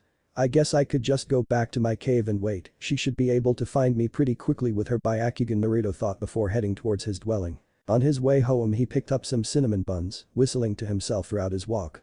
He stopped in at a few more shops, collecting ingredients for a meal tonight. "I wish Kurenai were around, but with the chaos of the invasion, all available Jonin are on missions right now. I probably won't see her until I return. That isn't going to be a fun conversation either." He shivered at the thought of that talk. He was pulled out of his musings as he arrived home. Putting his dinner supplies down, he set about preparing for his journey. He knew Hinata would want to cook with him, so he would take care of some other tasks while he awaited her arrival. Unsealing his mask, he set it on a bench beside his Anbu chest armor. He took his bracers off and placed them down as well. Emptying his shuriken and kunai seals into large boxes beside the bench, he began the menial task of counting his supplies. Naruto decided that his current stock of 200 shuriken and 120 kunai would be enough until he could resupply wherever they stopped. Next, he set about taking measure of his Fuinjutsu supplies. He removed 22 scrolls from his seal on his belt and also removed 4 bottles of ink and 2 brushes. "I'll have to restock my ink and scrolls. I'll do that tomorrow." Before Naruto could continue with his inventory, he looked up and found Hinata leaning against the entrance to the cave. Her face was contorted into a look of worry and fear, and her gaze was fixed on the mask on his bench. Naruto sighed as he stood up and waited for her to recompose herself. Are you going back?" she whispered. He had to strain his hearing to catch it, but he did. He didn't open his mouth, just nodded. Her gaze was still stuck on the white owl mask. With shaky steps, Hinata made her way to the bench. She picked up the mask cautiously, almost as if it would reach out and bite her. Tracing her fingers over the thick black vertical line on the left side of the mask, a tear fell from her eye. This seemed to break the dam as she started sobbing quietly. Naruto took the mask from her and placed it on the bench. Turning towards her, he moved to envelope her in a hug, but was stopped when she started hitting him in the chest. He stood still and let her vent her anger at him, a frown on his face. Eventually she stopped hitting him, seemingly having run out of energy. He pulled her into him and wrapped her up in a warm embrace. He didn't say anything, simply rubbing circles on her back. Her body stopped shaking sometime later, and her sobbing stopped. With her tear-stained face, she looked up at him and spoke. "When? And how long?" 3 days. "Approximately 4 years," he replied with regret evident in his voice. She nodded and to his surprise didn't start crying again. "I see, 4 years, what is so important?" she asked, stepping away from him and breaking the embrace. "You know I can't answer that. I need to know that what you're doing is necessary, Naruto." The lack of an honorific shocked him. He nodded slowly before opening his mouth. "Belaying the 4th Great Shinobi War," he said softly, looking to the side as he did. This was going to be dangerous and he knew Hinata wouldn't like the sounds of that. Oh, I see. Well, we can't send you away on an empty stomach, can we? She said, moving towards the kitchen. Naruto started but was cut off. I know, Naruto-kun. I know I am ignoring this and I know that it is important and I can't stop you. So please, just spend these last couple days with me. Spend tonight with me and let me pretend okay? I want to have something to hold on to for the next 4 years. Her tone was pleading and she was almost begging him to give in. Slowly he tilted his head down, giving in to her demands. Grabbing his hand, she pulled him towards the kitchen. Good, now help me prepare dinner. He smiled. It was a small smile, but it was genuine. He would miss this, he would miss her. After dinner, Naruto and Hinata spent the evening sitting outside the cave staring up at the night sky. I've always liked the view out here. The lack of light pollution really makes the night sky shine, Hinata confessed. Aye, he replied with a nod. Shall we retire for the night? I am a bit drained, he asked. Hinata nodded before standing and taking his hand. Dragging him inside, she pulled him over to the bed. Sitting down on the bed, she did not relinquish her grip when Naruto moved to get his sleeping bag and put it on the floor. With a questioning glance he looked back at her. Hinata simply shook her head and pulled on his hand. Giving in, he nodded. Allowing Hinata to pull him down onto the bed, he laid down. Opening his mouth to ask a question, she put her finger over his lips. I'm going to get changed, you get ready for bed too. I know you don't like to sleep as you are. She ordered, getting up and going to the bathroom. Naruto sighed before sitting up and pulling his sandals off. He changed out of his pants and into some lighter black pajama pants. Sighing he sat back down on the bed. Before he could lie down he felt 2 hands at the small of his back. He lifted his arms into the air as the hands pulled his shirt up and over his head. Naruto shivered as the cool hands traced his back. He felt them linger over the 3 long jagged scars that cut across his back diagonally from his left shoulder down towards his right hip. He felt Hinata rest her head against his back before she whispered, you never told me about how you got this scar, Naru-kun. I told you I wouldn't haunt you with my time in the Anbu.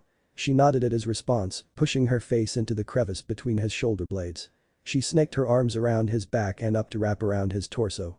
She moved her hips so she could wrap her legs around his waist from behind as well, latching onto him like a monkey. Neither of them spoke a word as we sat in comfortable silence, enjoying the closeness of each other. After a while, Hinata untangled herself from Naruto's back and pushed him down onto the bed. He finally took notice of her choice of bedwear. She had on one of his t-shirts and a pair of tight shorts.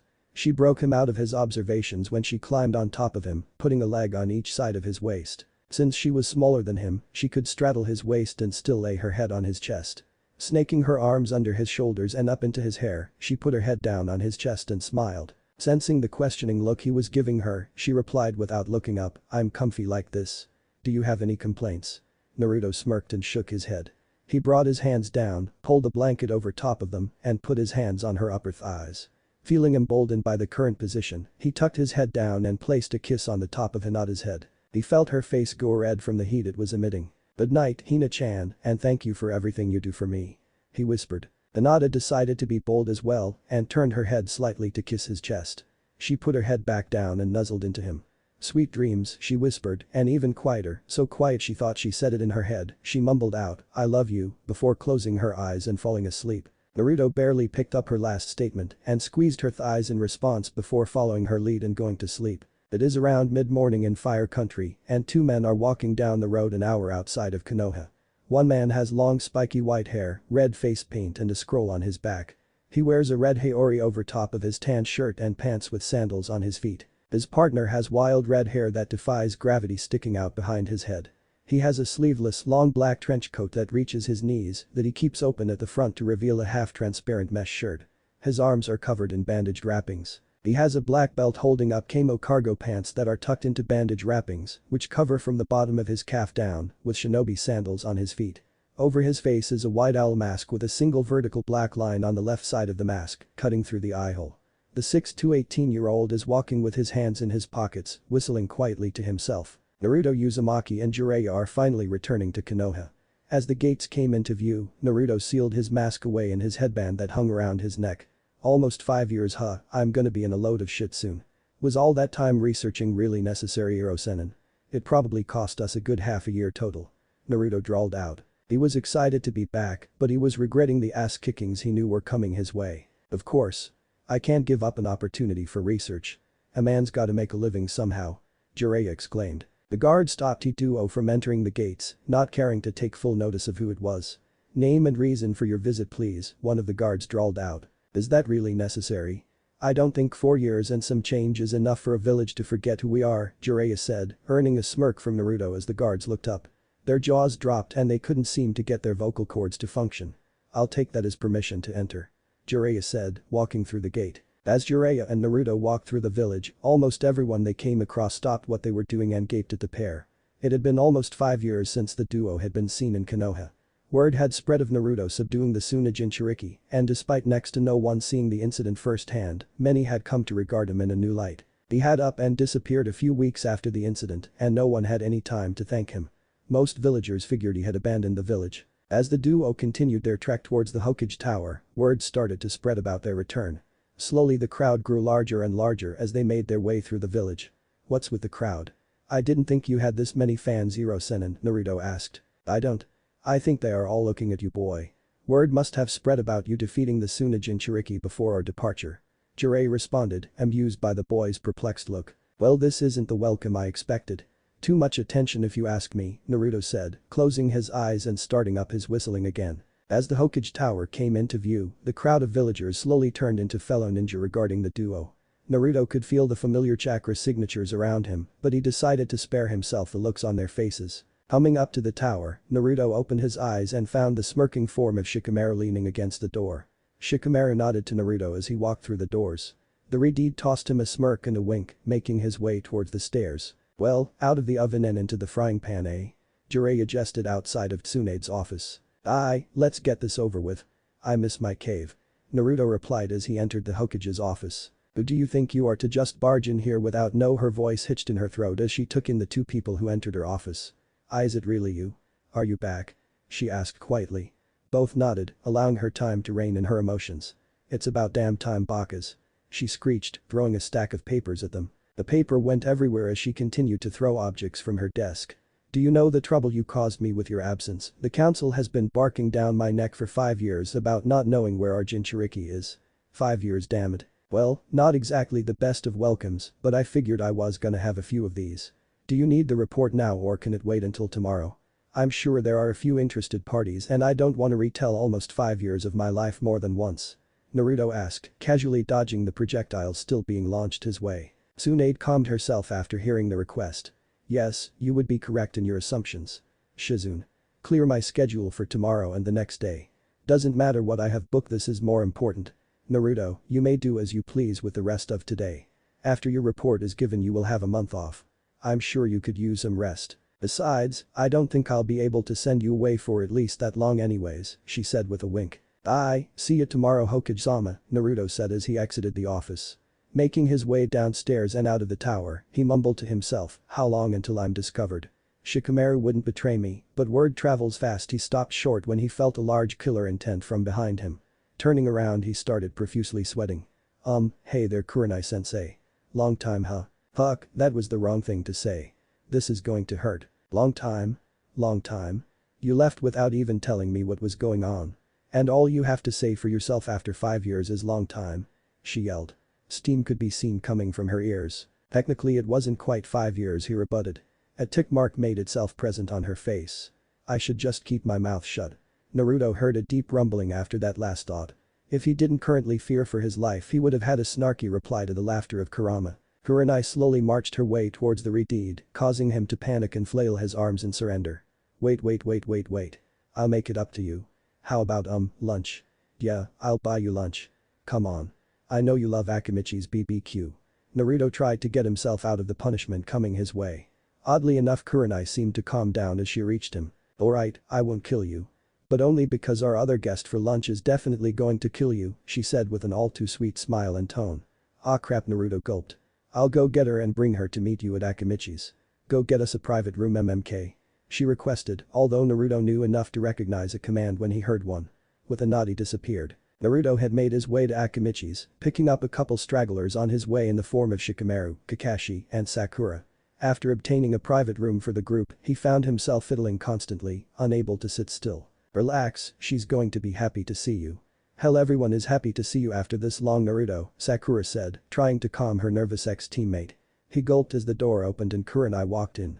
She took a seat beside Kakashi and turned her attention back towards the door. Stood frozen in the doorway was Hinata. Her gaze was locked on the retreat in the room and it was deathly silent. Time slowed as Naruto opened his mouth. "Hey, Hina-chan," he said softly. Hinata jumped and let out an eep before falling unconscious. "Ah shit. Hinata." Naruto panicked and jumped to catch her. "Well, could have been worse I guess he asked with a nervous chuckle. Everyone just shook their heads. "Troublesome," Shikamaru sighed out. He set Hinata down beside him as they ordered food. When the food was arriving, Hinata recovered from her fainting episode. She opened her eyes to the sight of a smiling Naruto conversing with the rest of the table. Slowly she sat up and quivered. Bringing her hand up to his face, the room fell silent. Tension filled the air as her hand feathered over Naruto's features. She let out a small gasp as he locked his gaze with hers. When her hand reached a scar on his left cheek, she began to tremble. She traced it down towards his chest and a blush made itself present on her face. Slowly she put her whole hand on his left pectoral and roughly dragged it down towards his stomach. A cough broke her out of her trance and she looked around. Kakashi smiled as Kurenai coughed to clear her throat. "Should we vacate the room for a couple hours?" she asked with a large grin. Hinata let out another eep, but before she could faint from embarrassment, Naruto slapped his hand onto her shoulder. A small ceiling matrix appeared and stopped her from going unconscious. Curious, everyone flicked their gaze towards the retreat. With a shrug he said, "Anti-fainting seal. Now let's eat." Kakashi and Kurenai both facephalted. Did he just use a forbidden torture and interrogation Fuinjutsu on his girlfriend? Hinata slid over to Naruto, pressing her side up against him as the group began to eat. As the feasting died down, conversation picked back up. "So, tell me, what did I miss the past couple years?" Naruto asked. He missed the glare Hinata shot him with his mistake on the time frame he was away. "Well, most of the genin from our age group are jonin now. We still haven't recovered Sasuke's body, nor have we heard anything about him being alive. On a brighter note, the three Suna siblings, Gaara, Temari, and Kankuro, have been coming to Konoha once every 6 months, hoping that you have returned." Shikamaru answered. Sakura's face fell at the mention of Sasuke, which didn't go unnoticed by Naruto. "I see, well if you haven't found his body, he's probably still kicking somewhere, going after his brother. He never was an easy one to kill," Naruto joked, trying to lighten the mood. "So I'm the only genin left huh? Guess it can't be helped. You'll have to teach me now Hina-chan," he joked, nudging her in the ribs with his elbow. She let out a squeak and nodded, not trusting herself to talk with the massive blush she had on her face. It seems her old habits have come back. Hopefully they disappear quicker than the first time, he pondered. Shikamaru grinned, "Despite how troublesome it is to have you back, you do bring entertainment wherever you go. Since I know you have a few weeks off, we should head to Suna sometime to see what the Kazekage wants from you." Naruto cocked an eyebrow at that. "The Kazekage? What would the Kazekage want with me?" "I'm sure he wants to thank you for saving him from losing complete control and killing his sister. You were made aware Gaara is the Kazekage, weren't you? You saved Temari from Gaara." "I was not aware of this, Naruto-kun. Maybe you weren't such a nightmare after all." "Why haven't I heard of this until now, Shikamaru?" Kurenai questioned. It was Gaara's wish to keep what happened during the invasion quiet until he could properly thank Naruto for his actions. Shikamaru answered. "Until now, only Kiba, Shino, Hinata, the Suna siblings, Tsunade and Jiraiya were aware of the details concerning the mission to subdue Gaara." Naruto unconsciously placed his hand on Hinata's thigh, giving it a squeeze for comfort. She laced her fingers in his and leaned closer towards him. Naruto didn't remember anything after protecting Temari, but he knew Hinata hated the memory. "I see, well I guess we'll have to ship this little nightmare off to Suna for a bit, then won't we?" Kurenai replied. She had noticed the reactions of Naruto and Hinata to the memory and decided not to continue her prying. The night carried on with small talk and sake. Long after the moon rose, everyone started to stagger home. Naruto and Hinata were walking hand in hand throughout the village. As they came closer to the Hyuga compound, he cast a questioning glance towards her. Hinata cast her eyes to the ground, shook her head and pushed herself closer to him. Understanding, he wrapped his arm around her shoulders, keeping their hands interlocked, and guided her out of the village. It took the pair a bit longer to reach his cave than normal, considering their inebriated state. Walking through the entrance, Naruto gaped at the state. He expected it to be covered in dust, but he found he hardly recognized its place anymore. After walking through the Genjutsu hiding the entrance, he found himself staring at a large open room with a fire pit in the middle surrounded by benches. What he found odd however was the missing crates and bed that he kept to one side. There was also a corridor at the back of the cave. Giving Hinata a perplexed look, she smiled before removing his trench coat. Tossing it on one of the benches, she noticed the white wrappings covering his arms. The white bandages wrapped from his hand up to his elbow on his right arm, leaving his fingers exposed, and they covered his entire left hand and arm up to his shoulder. How didn't I notice these before? Must be the sake, I guess. She shook off her observant glance, only to notice Naruto seemingly lost in his observations of her attire as well. She had a short dark gray jacket left open over top of a long-sleeved blue shirt. The jacket had several black patches on it and her headband was wrapped around her upper left arm. Her legs were covered in leggings matching her jacket and she had a short black skirt on with several pockets for storage. She blushed at the thought of him observing her so openly. I hope he likes the change in my outfit. Kurenai always encouraged me to be bolder. Hinata took her jacket off and tossed it onto the bench. Do you like my new outfit, Naruto-kun?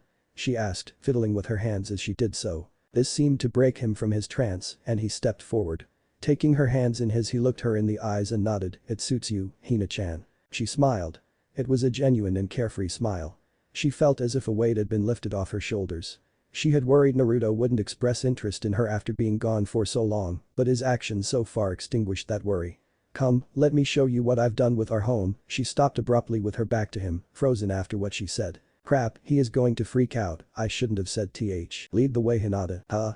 She looked back and found him smiling softly at her. Why you mean you are, he cut her off again. Don't fret so much and show me what you've done to our cave, Hina-chan. Oh okay, she stammered out, pulling him by the hand again into the corridor at the back of the cave. He noticed that the corridor split off to the left and then to the right. She pulled him down the hallway to the left, which led into a room with a dresser, several crates along the wall, and a large bed. It seems you weren't fond of my bed and decided to upgrade, eh? He asked with a smirk. She nodded as confirmation. More room, and this one is comfier. We can return here later. I want to show you something I discovered a year ago. Yanking on his arm again, she dragged him out of the bedroom and down the right corridor. This one was a bit longer, but he also noticed that the air seemed to become humid. As he was pulled along, the hallway opened up into a small grotto. The air was so humid that it was visible. In the center of the room was a steaming pool of water, about 10 meters in diameter. Surrounding the edge of the water was thick green moss. Naruto stood with his mouth agape, marveling at the room Hinata had somehow carved into his dwelling. How did, when, what? He stuttered out. I used my Byakugan to look around one time about a year ago and discovered a hollow with what seemed to be a pool in the middle. I decided that I would excavate a corridor to it like I had for the bedroom. This is what I found, a natural hot spring. Now turn around and no peeking. She ordered. Huh? Naruto shot a confused glance at her but noticed she was starting to remove her skirt. Oh. Hinata, are you sure? Just be quiet and take off your clothes, Naruto-kun. I want to relax in the water and the steam is thick enough to keep our modesty intact once we are in the water, she said. Not that I would mind anyways, I've waited for 5 years. Naruto just gulped and turned his back, starting to remove his bandages first. After removing his shirt he heard the sound of a body entering the water. Shedding his remaining garments he called out to make sure it was okay to enter the water. Are you in? Yes, hurry up, the water is lovely, Hinata replied. Her voice sounded musical to Naruto. With a nod he turned towards the water and slowly sank in. He let loose a large sigh of relief as the hot water covered his body. Taking a couple steps out into the center of the pool, he found the depth to be just under his shoulders. You were right, Hina-chan, the water is lovely.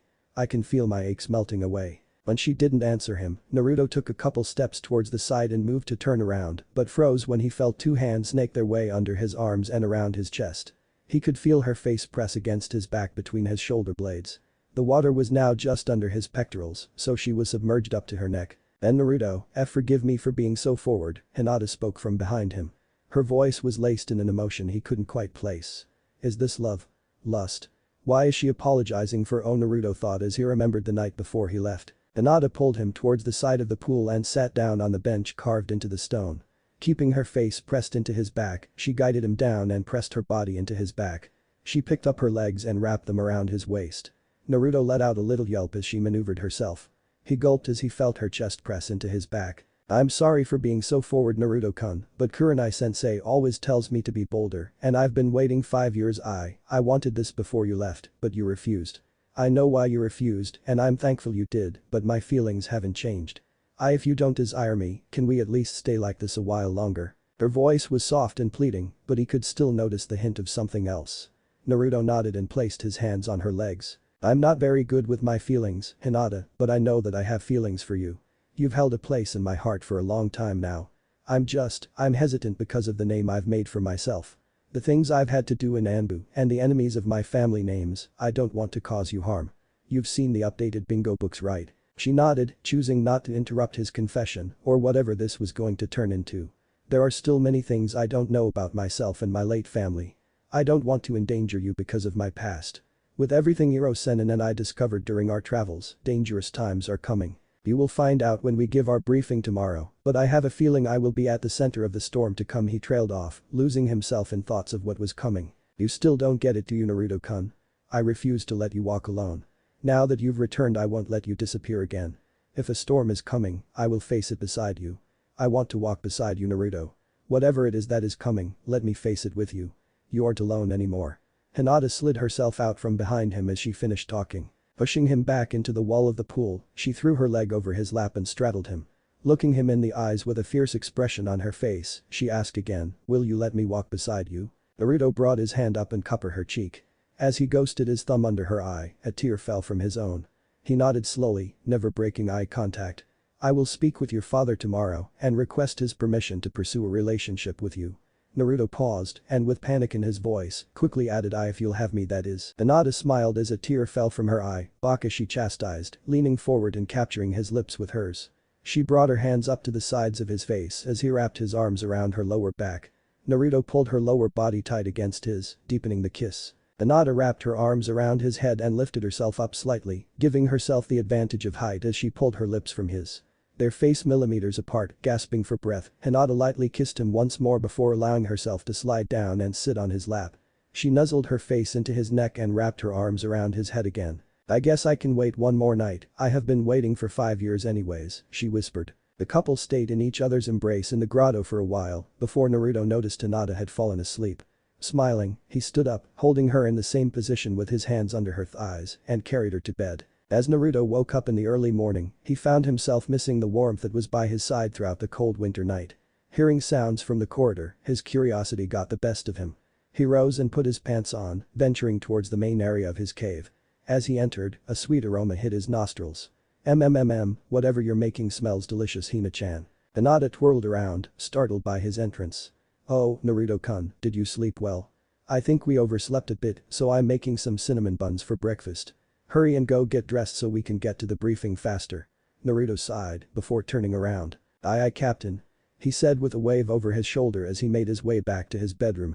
The couple ate quickly and then headed out towards Hokage Tower. After leaving the cave, Naruto unsealed a peculiar kunai and began spinning it on his finger. The kunai had Fuinjutsu markings on the handle and the blade was 3-pronged. The middle prong resembled a normal kunai, but the 2 side prongs were very short and stuck out at a 45-degree angle from the main blade. Naruto continued on with his right hand in his pocket and his left spinning the mysterious kunai. He was whistling a laid-back tune with his eyes closed. Hinata again noticed the bandages and remembered she forgot to ask about them last night. "Naruto-kun, why do you wear bandages on your arms now?" "I have numerous seals on my arms and I use the bandages to cover them. If I ever come across another Fuinjutsu master, they might be able to recognize the seals, therefore I keep them hidden. Also, it looks cool," he replied, smirking and tossing her a wink. Hinata rolled her eyes at that. "Typical boy, so what is with this kunai? It isn't like anything I've seen before," she asked. "It is the same design as my father's. The seal on the handle allows me to use his signature technique. Do you want to see it?" he asked. Smirking when she nodded her head, he pulled her tight against him. With a wink he said, "Hold on." In a flash the pair disappeared, materializing inside Tsunade's office. She spit out her coffee at the sudden intrusion. "What the fuck? Hinata? Naruto? You're an hour late," she bellowed.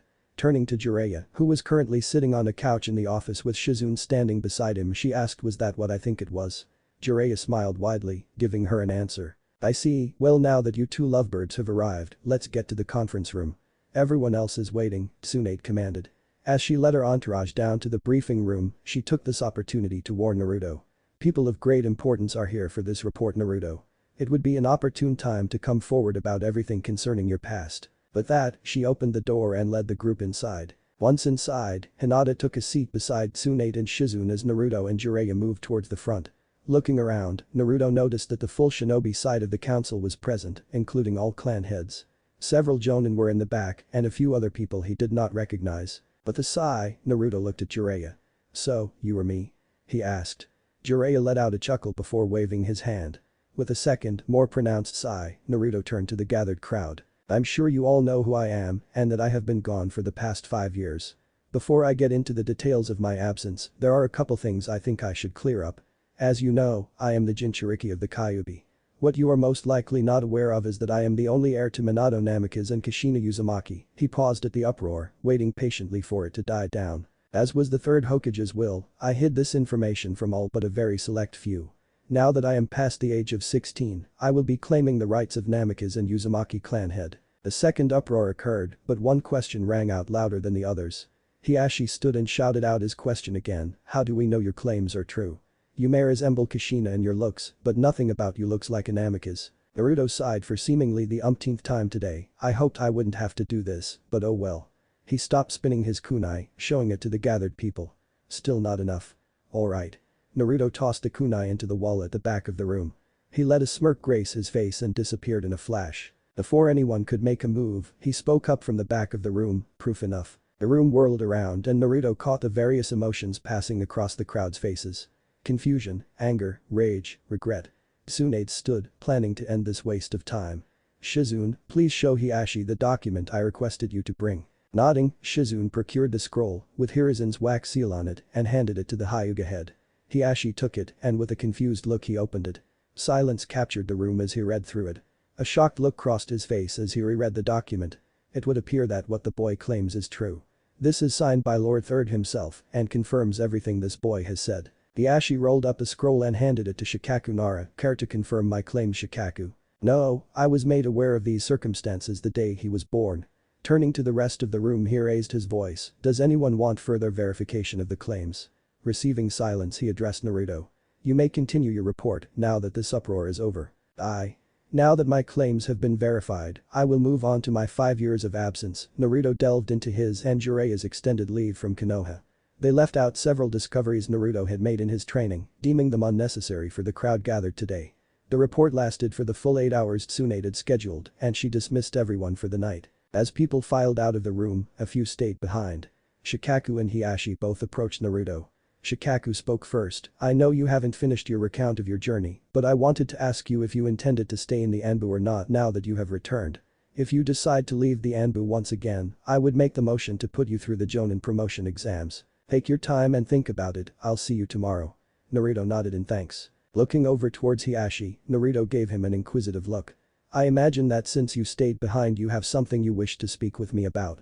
It is a coincidence as I have something I wish to ask you, but it is better done in the privacy of your estate. Would you like to save what you have to say for later tonight, or is it urgent?" Naruto asked. Hiashi was surprised with the boy's manner of speaking. He didn't show him respect nor disrespect and he was quick to the point. "I suppose I could hold off. If you wish to speak with me in private, I will expect your arrival at my clan's compound soon. Have Hinata escort you to my office," Hiashi replied. "Very well, see you soon Hyuga-sama."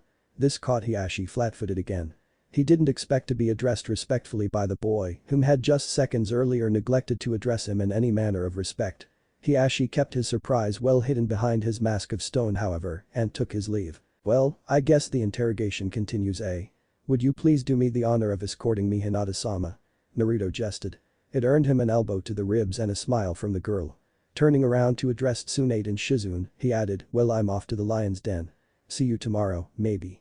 He was pulled from the room by Hinata as he smirked at the remaining people in the room. Naruto walked beside Hinata as the couple made their way towards the Hyuga compound. Naruto was balancing a kunai on its point on his finger, a nervous tic that very few knew of. To the average onlooker it would appear as if he was simply unconsciously playing with a deadly tool. Hinata wouldn't have given it a second thought had she not noticed the shifting of his eyes. He almost always walks with his eyes closed. Is he nervous? "Naru-kun, are you nervous about my father?" "You shouldn't be, you know.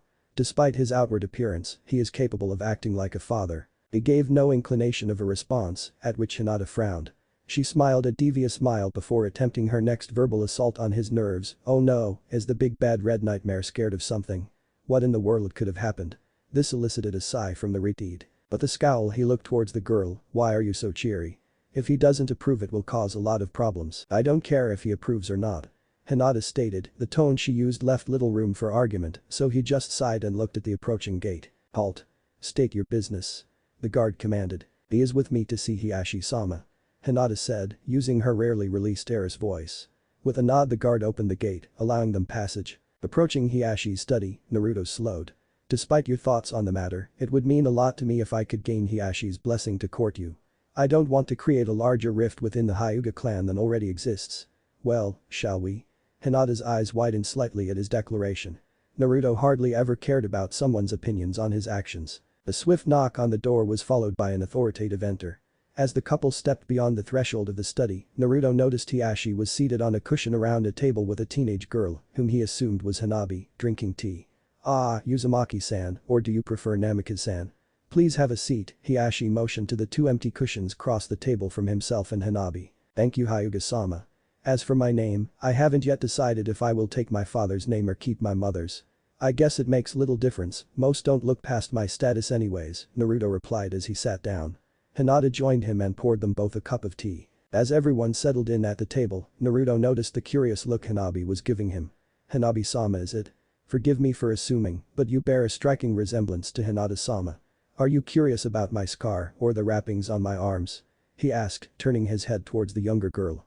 Hanabi looked down, embarrassed that she was caught staring. Hiashi moved to scold her, but Naruto intervened.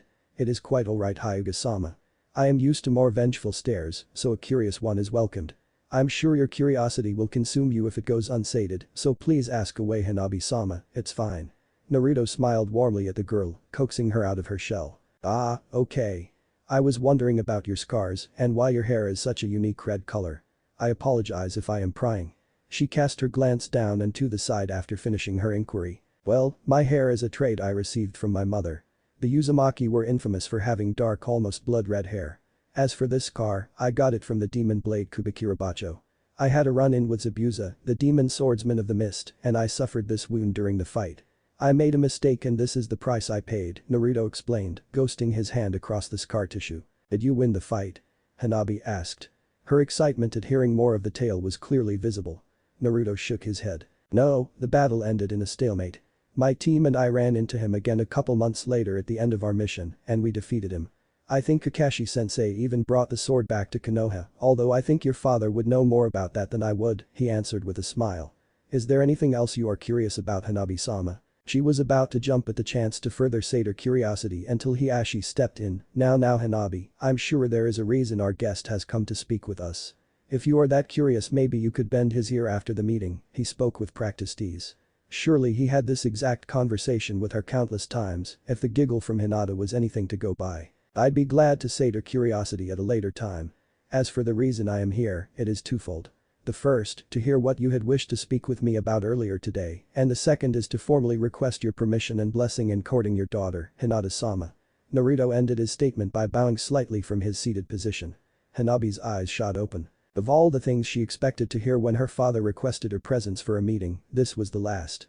As Hanabi's mouth slightly gaped, Hiashi nodded, bowing his head slightly in thought. "I see, before I answer your request, I would ask you your intentions.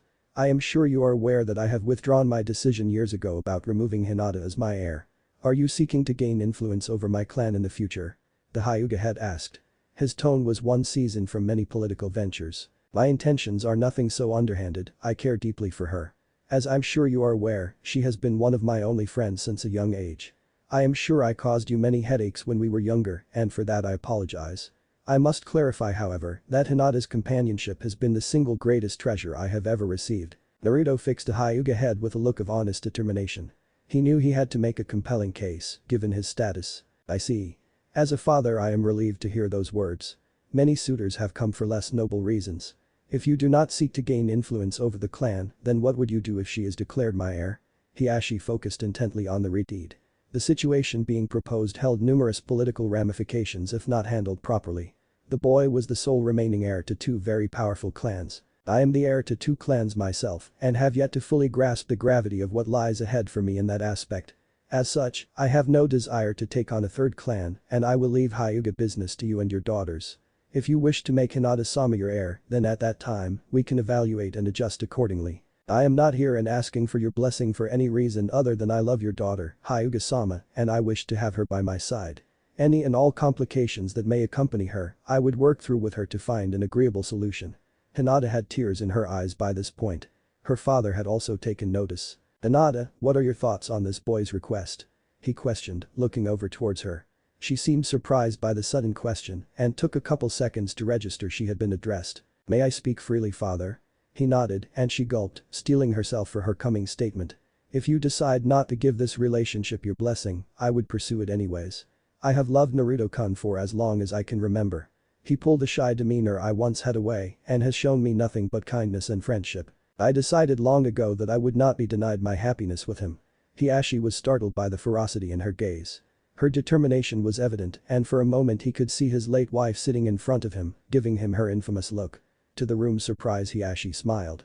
It was a genuine and heartwarming smile. The Nabi once again found her jaw on the floor. She had never once seen her father smile like this.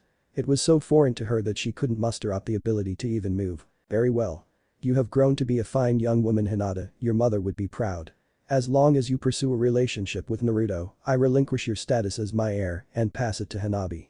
I believe you will have your hands full being the matriarch of 2 clans and being the head of a third would put unneeded stress on your relationship. I ended up denying your mother. My duties to the clan had outweighed my duties to your mother's happiness and I do not wish for you to be burdened by an excess of clan responsibilities. You have my blessing and permission.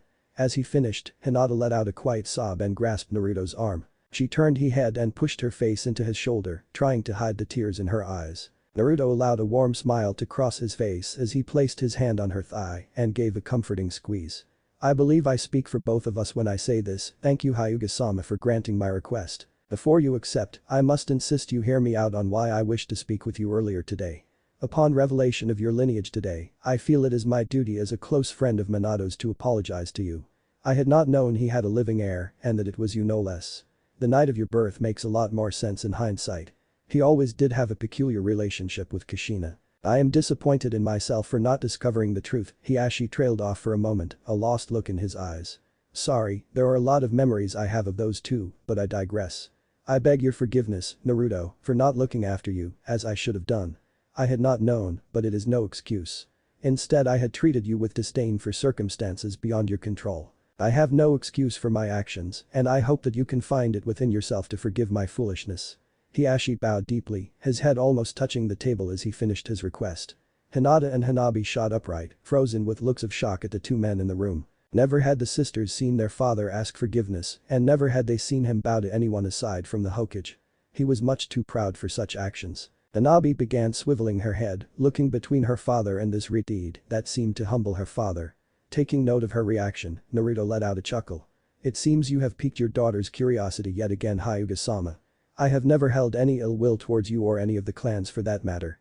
I was intended to be a weapon, so I became one. I have understood the fear that the village holds for me for quite some time now. At this, Hiashi raised himself back to a seated position. Now, do you wish to quell your daughter's curiosity or should I? He asked with a smirk. Thank you, Naruto, your words have put me at ease.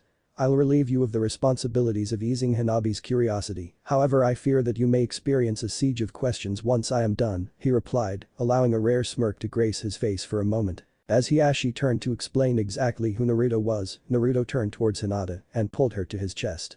He rested his chin on top of her head and whispered to her, so, what now? Hinata pulled back and gave him a questioning look. What? I'm gonna be honest I wasn't expecting this kind of reply, but the sigh Hinata lightly slapped him in the chest.